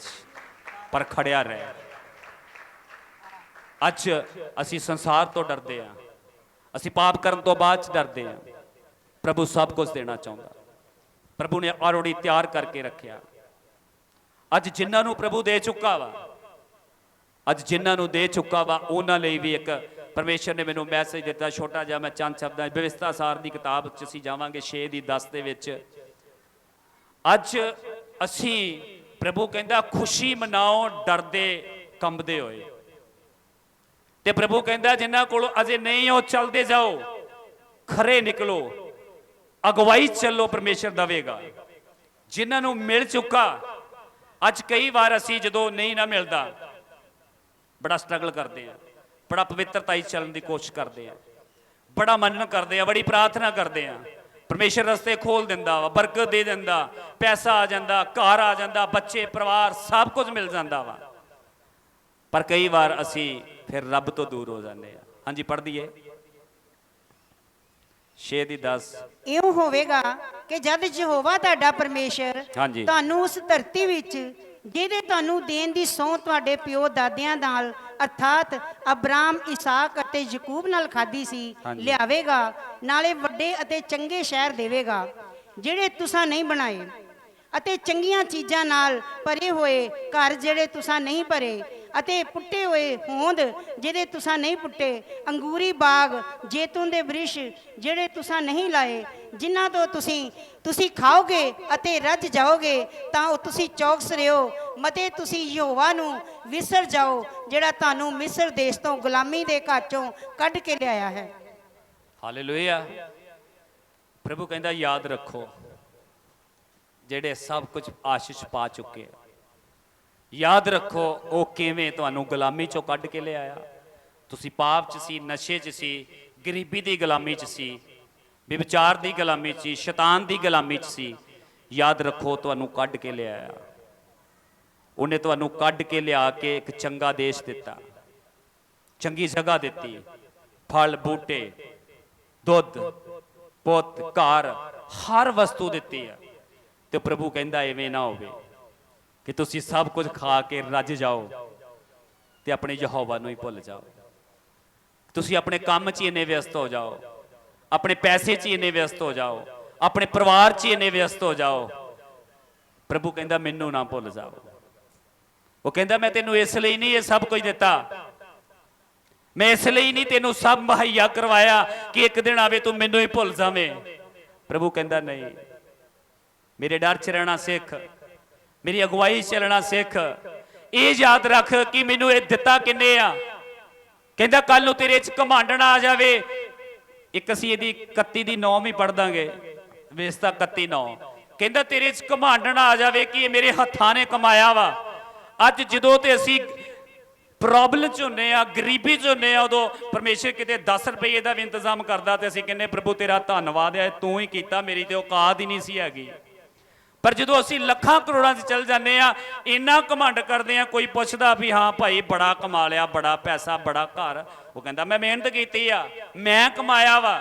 ਪਰ ਉਦੋਂ ਸਾਡੀ ਜ਼ਬਾਨ ਤੇ ਨਹੀਂ ਆਉਂਦਾ ਕਿ ਪ੍ਰਭੂ ਮੇਰੀ ਔਕਾਤ ਹੀ ਨਹੀਂ ਸੀ, ਮੇਰੀ ਲਿਆਕਤ ਹੀ ਨਹੀਂ ਸੀ। ਪ੍ਰਭੂ ਜੇ ਤੂੰ ਮੇਰੇ ਲਈ ਰਸਤੇ ਨਾ ਖੋਲ ਦੋ, ਤੂੰ ਮੇਰੇ ਹੱਥਾਂ ਨੂੰ ਬਲੈਸ ਨਾ ਕਰ ਦੋ, ਤੂੰ ਮੈਨੂੰ ਆਸ਼ੀਸ਼ ਨਾ ਦੇਨੋ, ਤੇ ਪ੍ਰਭੂ ਮੈਂ ਕੁਝ ਵੀ ਨਹੀਂ ਸੀ ਕਰ ਸਕਦਾ। ਪ੍ਰਭੂ ਕਹਿੰਦਾ ਵੀ ਯਾਦ ਰੱਖੋ, ਪਵਿੱਤਰ ਆਤਮਾ ਤੁਹਾਡੀ ਇਹ ਵੀ ਅਗਵਾਈ ਕਰੇਗਾ ਜਦੋਂ ਤੁਸੀਂ ਉਹਦੀ ਅਗਵਾਈ ਵਿੱਚ ਚੱਲੋਗੇ। ਹਾਂਜੀ, ਪੜ੍ਹ ਦਈਏ 31:9। ਉਪਰੰਤ ਮੂਸਾ ਨੇ ਇਸ ਵਸਤਾ ਨੂੰ ਲਿਖ ਕੇ ਹਾਂਜੀ। ਲੇਵੀ ਜਾਜਕਾਂ ਨੂੰ, ਜਿਹੜੇ ਯਹੋਵਾ ਦੇ ਨੇਮ ਦਾ ਸੰਦੂਕ ਚੁੱਕਦੇ ਸਨ, ਹਾਂਜੀ। ਅਤੇ ਇਜ਼ਰਾਈਲ ਦੇ ਸਾਰੇ ਬਜ਼ੁਰਗਾਂ ਨੂੰ ਦਿੱਤਾ। ਹਾਂਜੀ। ਅਤੇ ਮੂਸਾ ਨੇ ਇਹ ਆਖ ਕੇ ਉਹਨਾਂ ਨੂੰ ਹੁਕਮ ਦਿੱਤਾ ਕਿ 7 ਵਰਿਆਂ ਦੇ ਅੰਤ ਵਿੱਚ ਛੁਟਕਾਰੇ ਦੇ ਠਹਿਰਾਏ ਹੋਏ ਸਮੇਂ ਉੱਤੇ, ਡੇਰਿਆਂ ਤੇ ਪਰਬ ਉੱਤੇ, ਜਦ ਸਾਰਾ ਇਜ਼ਰਾਈਲ ਆ ਕੇ ਯਹੋਵਾ ਤੁਹਾਡੇ ਪਰਮੇਸ਼ਰ ਦੇ ਸਨਮੁਖ ਉਸ ਸਥਾਨ ਉੱਤੇ ਹਾਜ਼ਰ ਹੋਵੇ। ਇਹਨਾਂ ਗੱਲਾਂ ਨੂੰ ਧਿਆਨ ਨਾਲ ਸੁਣਿਓ ਕਿ ਮੂਸਾ ਨੇ ਉਹ ਸਾਰੀਆਂ ਗੱਲਾਂ ਲਿਖ ਕੇ, ਜਿਸ ਤਰ੍ਹਾਂ ਪਰਮੇਸ਼ਰ ਨੇ ਪਵਿੱਤਰ ਆਤਮਾ ਦੇ ਦੁਆਰਾ ਇਹ ਬਾਈਬਲ ਲਿਖ ਕੇ ਸਾਨੂੰ ਦੇ ਦਿੱਤੀ ਆ, ਉਸ ਸਮੇਂ ਮੂਸਾ ਦੇ ਦੁਆਰਾ ਵਿਵਸਥਾ ਆਈ ਸੀ, ਲਿਖ ਕੇ ਜਾਜਕਾਂ ਨੂੰ ਦੇ ਦਿੱਤੀ ਕਿ ਜਦੋਂ ਤੁਸੀਂ ਮੰਦਿਰ ਦੇ ਵਿੱਚ ਪਰਬ ਦੇ ਦਿਨ ਇਹ ਲੋਕ ਇਕੱਠੇ ਹੋਣ, ਤੁਸੀਂ ਇਹ ਗੱਲਾਂ ਇਹਨਾਂ ਨੂੰ ਪੜ੍ਹ ਕੇ ਸੁਣਾਉਣੀਆਂ ਵਾ। ਹਾਂਜੀ, ਇਹ ਸਾਰੀਆਂ ਗੱਲਾਂ ਸੁਣਨੀਆਂ। ਕੀ ਕੀ ਉਹਨੇ ਕਿਹਾ? ਹਾਂਜੀ, ਹਾਜ਼ਰ ਹੋਵੇ ਤੇ ਜਿਹੜਾ ਚੁਣੇਗਾ, ਤਦ ਤੁਸੀਂ ਸਾਰੇ ਇਜ਼ਰਾਈਲ ਦੇ ਸੁਣਦਿਆਂ ਤੇ ਉਹਨਾਂ ਦੇ ਅੱਗੇ ਇਸ ਅਵਸਥਾ ਨੂੰ ਪੜੋ, ਹਾਂਜੀ। ਪ੍ਰਜਾ ਨੂੰ ਇਕੱਠਾ ਕਰੋ ਤੇ ਮਨੁੱਖਾਂ, ਤੀਵੀਆਂ, ਨਿਆਣਿਆਂ ਨੂੰ। ਇੱਥੇ ਹੌਲੀ ਹੌਲੀ ਸਭ ਤੋਂ ਪਹਿਲਾਂ ਕਹਿੰਦਾ ਮਨੁੱਖਾਂ ਨੂੰ ਕੀ ਕਰੋ? ਇਕੱਠਾ ਕਰੋ। ਅੱਜ ਆਪਾਂ ਮਨੁੱਖ ਇੱਥੇ ਕੀ ਹੋਏ ਆ? ਇਕੱਠੇ ਹੋਏ ਆ। ਜਿਹੜੀਆਂ ਗੱਲਾਂ ਪਰਮੇਸ਼ਰ ਨੇ ਆਤਮਾ ਦੇ ਦੁਆਰਾ ਲਿਖਾਈਆਂ ਉਹਨਾਂ ਨੂੰ ਸੁਣਨ ਵਾਸਤੇ। ਕਹਿੰਦਾ ਮਨੁੱਖਾਂ ਨੂੰ, ਪਹਿਲੀ ਗੱਲ ਕਹਿੰਦਾ ਇਕੱਠਾ ਕਰੋ। ਅੱਗੇ ਕੀ ਕਹਿੰਦਾ ਜੀ? ਮਨੁੱਖਾਂ, ਤੀਵੀਆਂ ਅਤੇ ਨਿਆਣਿਆਂ ਨੂੰ। ਕਹਿੰਦਾ ਮਨੁੱਖਾਂ ਨੂੰ, ਤੀਵੀਆਂ ਨੂੰ, ਨਿਆਣਿਆਂ ਨੂੰ ਇਕੱਠਾ ਕਰੋ। ਅਤੇ ਆਪਣੇ ਪਰਦੇਸੀ ਨੂੰ। ਕਹਿੰਦਾ ਜਿਹੜੇ ਨੌਕਰ ਘਰ 'ਚ ਆ ਉਹਨਾਂ ਨੂੰ ਵੀ। ਤੂੰ ਜਿਹੜਾ ਤੁਹਾਡੇ ਫਾਟਕਾਂ ਦੇ ਅੰਦਰ ਹੈ। ਜਿਹੜਾ ਤੁਹਾਡੇ ਫਾਟਕਾਂ ਦਾ ਮਤਲਬ ਤੁਹਾਡੇ ਅਧੀਨ ਆ, ਨੌਕਰ ਵੀ ਆ ਤੁਹਾਡੇ ਕੋਲ, ਕੋਈ ਤੁਹਾਡੇ ਨਾਲ ਅਟੈਚ ਵੀ ਆ। ਹਾਂਜੀ, ਉਹਨਾਂ ਨੂੰ ਵੀ। ਤਾਂ ਜੋ ਉਹ ਸੁਣਨ ਅਤੇ ਸਿੱਖਣ। ਤਾਂ ਜੋ ਉਹ ਸੁਣ ਅਤੇ ਸਿੱਖਣ। ਅਤੇ ਯਹੋਵਾ ਤੁਹਾਡੇ ਪਰਮੇਸ਼ਰ ਤੋਂ ਡਰਨ। ਯਹੋਵਾ ਤੁਹਾਡੇ ਪਰਮੇਸ਼ਰ ਤੋਂ ਡਰਨ। ਅਤੇ ਇਸ ਅਵਸਥਾ ਦੀਆਂ ਸਾਰੀਆਂ ਗੱਲਾਂ ਦੀ ਪਾਲਣਾ ਕਰਨ। ਅਤੇ ਇਸ ਨਾ ਅਵਸਥਾ ਦੀਆਂ ਸਾਰੀਆਂ ਗੱਲਾਂ ਦੀ ਪਾਲਣਾ ਕਰਨ। ਅਤੇ ਉਹਨਾਂ ਦੇ ਨਿਆਣੇ ਬੱਚੇ ਸੁਣਨ। ਅਤੇ ਉਹਨਾਂ ਦੇ ਨਿਆਣੇ ਬੱਚੇ ਸੁਣਨ। ਅਤੇ ਯਹੋਵਾ ਤੁਹਾਡੇ ਪਰਮੇਸ਼ਰ ਤੋਂ ਡਰਨਾ ਸਿੱਖਣ। ਅਤੇ ਯਹੋਵਾ ਤੁਹਾਡੇ ਪਰਮੇਸ਼ਰ ਤੋਂ ਡਰਨਾ ਸਿੱਖਣ। ਜਿੰਨਾ ਚਿਰ ਤੁਸੀਂ ਉਸ ਭੂਮੀ ਉੱਤੇ ਜਿਉਂਦੇ ਰਹੋ। ਹਾਲੇਲੂਇਆ। ਜਿੰਨਾ ਚਿਰ ਤੁਸੀਂ ਉਸ ਭੂਮੀ ਤੇ ਜਿਉਂਦੇ ਰਹੋ, ਜਿੱਥੇ ਤੁਸੀਂ ਕਬਜ਼ਾ ਕਰਨ ਲਈ ਜਰਦਨੋਂ ਪਾਰ ਲੰਘ ਰਹੇ ਹੋ। ਹਾਲੇਲੂਇਆ। ਕਿੰਨੇ ਵਧੀਆ ਵਚਨ ਨੇ ਕਿ ਅੱਜ ਸਾਨੂੰ ਚੇਤਾ ਕਿ ਸਾਡੇ ਬੱਚੇ ਕਿੱਥੇ ਆ। ਅੱਜ ਪਤਨੀ ਨੂੰ ਬੋਝ ਹੈ ਆਪਣੇ ਪਤੀ ਲਈ ਪ੍ਰਾਰਥਨਾ ਕਰਨ ਦਾ ਕਿ ਉਹ ਕਿੱਥੇ ਫਿਰ ਰਿਹਾ, ਕਿ ਪਤੀ ਨੂੰ ਬੋਝ ਆ ਕਿ ਮੈਂ ਚਰਚ 'ਚ ਬੈਠਾ, ਪਤਨੀ ਕਿੱਥੇ ਆ, ਕੀ ਬੋਝ ਆ ਕਿ ਬੱਚੇ। ਪ੍ਰਭੂ ਕਹਿੰਦਾ ਆਪਣੀ ਪਤਨੀ, ਪਤੀ, ਬੱਚੇ, ਨੌਕਰ ਤੁਹਾਡੇ ਫਾਟਕਾਂ ਦੇ ਜਿਹੜੇ ਅੰਦਰ ਆ ਉਹਨਾਂ ਨੂੰ ਲਿਆਓ। ਉਹ ਮੇਰਾ ਵਚਨ ਸੁਣਨ, ਮੇਰੀਆਂ ਗੱਲਾਂ ਸੁਣਨ, ਉਹਨਾਂ ਨੂੰ ਸਿੱਖਣ ਤੇ ਪਰਮੇਸ਼ਰ ਦੇ ਕੋਲੋਂ ਡਰਨ। ਜੇ ਬੱਚੇ, ਪਤਨੀ, ਪਤੀ ਆਏ ਹੀ ਨਹੀਂ, ਆਪਾਂ ਲਿਆਂਦੇ ਹੀ ਨਹੀਂ, ਬੋਝ ਲੈ ਕੇ ਪ੍ਰਾਰਥਨਾ ਉਹਨਾਂ ਲਈ ਕੀਤੀ ਨਹੀਂ, ਤੇ ਉਹ ਸੁਣਨਗੇ ਕਿੱਥੋਂ? ਸਿੱਖਣਗੇ ਕਿੱਥੋਂ? ਤੇ ਪਰਮੇਸ਼ਰ ਤੋਂ ਡਰਨਗੇ ਕਿੱਥੋਂ? ਫਿਰ ਗੜਬੜ ਆ ਜਾਵੇਗੀ। ਮੂਸਾ ਨੇ ਸਾਰੀਆਂ ਗੱਲਾਂ ਲਿਖ ਕੇ ਜਾਜਕਾਂ ਨੂੰ ਦਿੱਤੀਆਂ ਵੀ ਇਹਨਾਂ ਨੂੰ ਪੜੋ, ਦੱਸੋ ਇਹਨਾਂ ਲੋਕਾਂ ਨੂੰ। ਅੱਜ ਉਹੀ ਪਰਮੇਸ਼ਰ ਨੇ ਮੈਨੂੰ ਖੜਾ ਕਰਕੇ ਸਿਖਾਇਆ ਕਿ ਭਾਈ ਦੱਸ। ਪ੍ਰਭੂ ਨੇ ਕਿਹਾ ਵਚਨ 'ਚ ਕਿ ਜੇ ਕੋਈ ਜਨ ਆਪਣੇ ਪਾਪ ਦੇ ਵਿੱਚ ਮਰ ਜਾਂਦਾ, ਤੂੰ ਉਹਨੂੰ ਅਗਾਹ ਨਹੀਂ ਕਰਦਾ, ਉਹ ਪਾਪ 'ਚ ਚਲਾ ਜਾਂਦਾ, ਉਹਦੇ ਪਾਪ ਦੀ ਸਜ਼ਾ ਮੈਂ ਤੇਰੇ ਤੇ ਲਾਵਾਂਗਾ। ਪਰ ਜੇ ਤੂੰ ਉਹਨੂੰ ਅਗਾਹ ਕਰਕੇ ਦੱਸ ਦੇਣਾ ਵਾ ਵੀ ਭਾਈ ਤੂੰ ਪਾਪ ਕਰ ਰਿਹਾ, ਤੇਰੇ ਬੱਚੇ ਪਾਪ ਕਰ ਰਹੇ, ਤੇਰਾ ਘਰ 'ਚ ਪਾਪ ਹੋ ਰਿਹਾ ਵਾ, ਉਹ ਆਪਣੇ ਪਾਪ 'ਚ ਮਰ ਜਾਂਦਾ, ਤੂੰ ਉਹਦੇ ਪਾਪ ਦੀ ਸਜ਼ਾ ਤੋਂ ਬਰੀ ਆ। ਇਸ ਲਈ ਪਰਮੇਸ਼ਰ ਦਾ ਦਾਸ ਹੋਣ ਦੇ ਨਾਤੇ ਮੇਰਾ ਫਰਜ਼ ਆ, ਪ੍ਰਾਰਥਨਾ ਕਰੋ। ਜੇ ਬੱਚੇ ਨਹੀਂ ਆ ਰਹੇ, ਪਤੀ ਨਹੀਂ ਆ ਰਿਹਾ, ਪਤਨੀ ਨਹੀਂ ਆ ਰਹੀ, ਪ੍ਰਾਰਥਨਾ ਕਰੋ। ਪਰਮੇਸ਼ਰ ਦਾ ਡਰ ਜ਼ਰੂਰੀ ਹੈ। ਲਾਸਟ ਤੇ ਮੈਂ ਇੱਕ ਗੱਲ ਕਹਿ ਕੇ ਸਮਾਪਤੀ ਕਰਾਂਗਾ। ਯੀਸ਼ੂ ਮਸੀਹ ਦੇ ਨਾਲ ਸਲੀਬ ਦੇ ਉੱਤੇ ਕਿੰਨੇ ਡਾਕੂ ਦਿੱਤੇ ਗਏ ਸੀ? ਹੱਥ ਖੜੇ ਕਰੋ, ਕਿੰਨਿਆਂ ਨੂੰ ਪਤਾ? ਕਿੰਨੇ ਡਾਕੂ ਸੀ? ਉੱਚੀ ਬੋਲੋ। ਹਾਲੇਲੂਇਆ। 2 ਡਾਕੂ ਸੀ। ਉਹਨਾਂ ਚੋਂ ਇੱਕ ਜਣਾ ਇਹ ਕਹਿ ਰਿਹਾ ਵਾ, ਪਾਪ ਹੁੰਦਿਆਂ ਸਜ਼ਾ ਪਾ ਰਿਹਾ ਵਾ ਪਾਪ ਦੀ, ਫਿਰ ਵੀ ਲੋਕਾਂ ਦੇ ਵਾਂਗੂ ਕਹਿ ਰਿਹਾ ਕਿ ਜੇ ਤੂੰ ਪਰਮੇਸ਼ਰ ਆ ਤੇ ਬਚ ਤੇ ਮੈਨੂੰ ਵੀ ਬਚਾ। ਡਰ ਨਹੀਂ ਰੱਬ ਦਾ। ਇੰਨਾ ਕੁਝ ਵੇਖ ਕੇ ਵੀ ਡਰ ਨਹੀਂ ਹੈ। ਦੋਵੇਂ ਡਾਕੂ, ਇੱਕ ਦੇ ਅੰਦਰ ਰੱਬ ਦਾ ਡਰ ਆ, ਇੱਕ ਦੇ ਅੰਦਰ ਡਰ ਨਹੀਂ। ਦੂਜਾ ਇਹ ਕਹਿੰਦਾ, ਓਏ ਚੁੱਪ ਕਰ, ਆਪਾਂ ਤੇ ਆਪਣੇ ਪਾਪ ਦੀ ਸਜ਼ਾ ਪਾ ਰਹੇ ਆ, ਪਰ ਇਹਨੇ ਤੇ ਕੋਈ ਪਾਪ ਨਹੀਂ ਕੀਤਾ। ਉਹਨੂੰ ਦੱਸ ਰਿਹਾ ਕਿ ਆਪਾਂ ਤੇ ਕਤਲ ਕੀਤੇ, ਪਾਪ ਕੀਤਾ, ਵਿਭਚਾਰ ਕੀਤਾ, ਠੱਗੀਆਂ ਮਾਰੀਆਂ, ਆਪਾਂ ਤੇ ਉਹਦੀ ਸਜ਼ਾ ਪਾ ਰਹੇ ਆ, ਇਹਨੇ ਤੇ ਕੋਈ ਪਾਪ ਨਹੀਂ ਕੀਤਾ, ਫਿਰ ਤੂੰ ਇਹਨੂੰ ਇਹ ਕਿਉਂ ਕਹਿ ਰਿਹਾ ਵਾ? ਤੇ ਉਹਨੇ ਇੱਕ ਪ੍ਰਾਰਥਨਾ ਕੀਤੀ।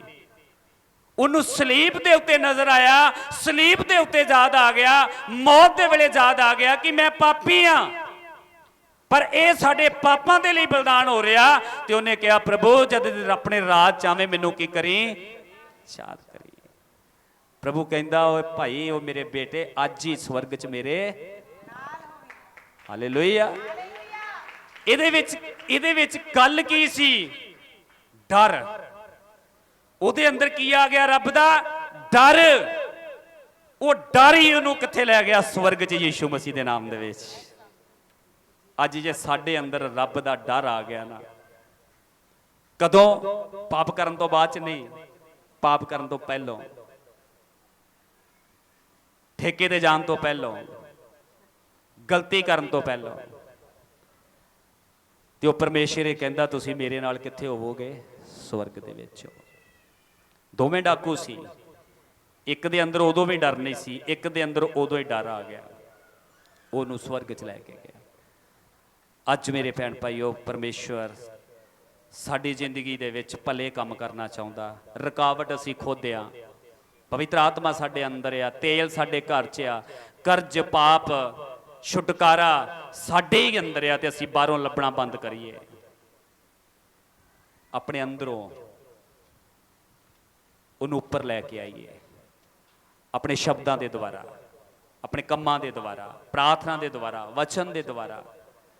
ਉਹ ਛੁਪੀ ਹੋਈ ਚੀਜ਼ ਨੂੰ ਬਾਹਰ ਕੱਢੀਏ। ਜੇ ਅਸੀਂ ਬਾਹਰ ਦੀ ਦੌੜ 'ਚ ਲੱਗੇ ਰਹੇ, ਇੱਥੋਂ ਨਹੀਂ ਮਿਲਿਆ ਉੱਥੇ ਲੈ ਲਵਾਂਗੇ, ਉੱਥੋਂ ਨਹੀਂ ਮਿਲਿਆ ਉੱਥੇ ਲੈ ਲਵਾਂਗੇ, ਜਿੱਥੇ ਮਰਜ਼ੀ ਜਾ ਕੇ ਵੇਖ ਲਵੋ, ਜਿੰਨਾ ਚਿਰ ਤੱਕ ਜਿਹੜੀ ਚੀਜ਼ ਤੁਹਾਡੇ ਅੰਦਰ ਆ ਉਹਨੂੰ ਉਜਾਗਰ ਨਹੀਂ ਕਰੋਗੇ, ਉਹਦੇ ਲਈ ਖੁਦ ਪ੍ਰਾਰਥਨਾ ਨਹੀਂ ਕਰੋਗੇ, ਉਹਨਾਂ ਚਿਰ ਕੁਝ ਨਹੀਂ ਹੋਵੇਗਾ। ਪ੍ਰਭੂ ਕਹਿੰਦਾ, ਜਿਹੜਾ ਵਚਨ ਤੇ ਮਨ ਲਾਉਂਦਾ ਉਹਦਾ ਭਲਾ ਹੋਵੇਗਾ। ਅੱਜ ਜੇਕਰ ਤੁਸੀਂ ਸੱਚਮੁੱਚ ਹੀ ਆਪਣਾ ਮਨ ਵਚਨ ਦੇ ਉੱਤੇ ਲਾ ਲਿਆ ਵਾ, ਤੇ ਤੁਹਾਡਾ ਭਲਾ ਹੋਣ ਤੋਂ ਸ਼ੈਤਾਨ ਨਹੀਂ ਰੋਕ ਪਾਏਗਾ। ਯੀਸ਼ੂ ਮਸੀਹ ਦੇ ਨਾਮ ਦੇ ਵਿੱਚ ਇਹ ਵਚਨ ਦਾ ਵਾਅਦਾ ਵਾ, ਇਹ ਵਾਅਦਾ ਵਾ ਵਚਨ ਦਾ। ਤੇ ਜਿਹੜਾ ਯਹੋਵਾ ਤੇ ਭਰੋਸਾ ਰੱਖੇਗਾ ਉਹ ਧਨ ਖਵਾਏਗਾ। ਇਹ ਪਰਮੇਸ਼ਰ ਦਾ ਵਾਅਦਾ ਵਾ। ਫੈਸਲਾ ਆਪਣੇ ਹੱਥ ਵਿੱਚ ਆ। ਮੈਂ ਵਿਸ਼ਵਾਸ ਕਰਦਾ ਕਿ ਤੁਸੀਂ ਇਸ ਵਚਨ ਦੇ ਉੱਤੇ ਜ਼ਰੂਰ ਗੌਰ ਕਰੋਗੇ, ਆਪਣੇ ਬੱਚਿਆਂ ਲਈ, ਘਰਾਂ ਲਈ, ਸਭ ਦੇ ਲਈ ਪ੍ਰਾਰਥਨਾ ਕਰੋਗੇ। ਜਿਸ ਤਰ੍ਹਾਂ ਅਸੀਂ ਸਿੱਖਿਆ ਵਾ ਉਹਦੇ ਵਿੱਚ ਚੱਲਣਾ ਅਸੀਂ ਸ਼ੁਰੂ ਕਰਾਂਗੇ। ਪਰਮੇਸ਼ਰ ਤੁਹਾਨੂੰ ਇਸ ਵਚਨ ਦੇ ਨਾਲ ਬਰਕਤ ਦੇਵੇ। ਧੰਨਵਾਦ। ਸਭ ਨੂੰ ਜੈ ਮਸੀਹ ਦੀ। ਹਾਲੇਲੂਇਆ।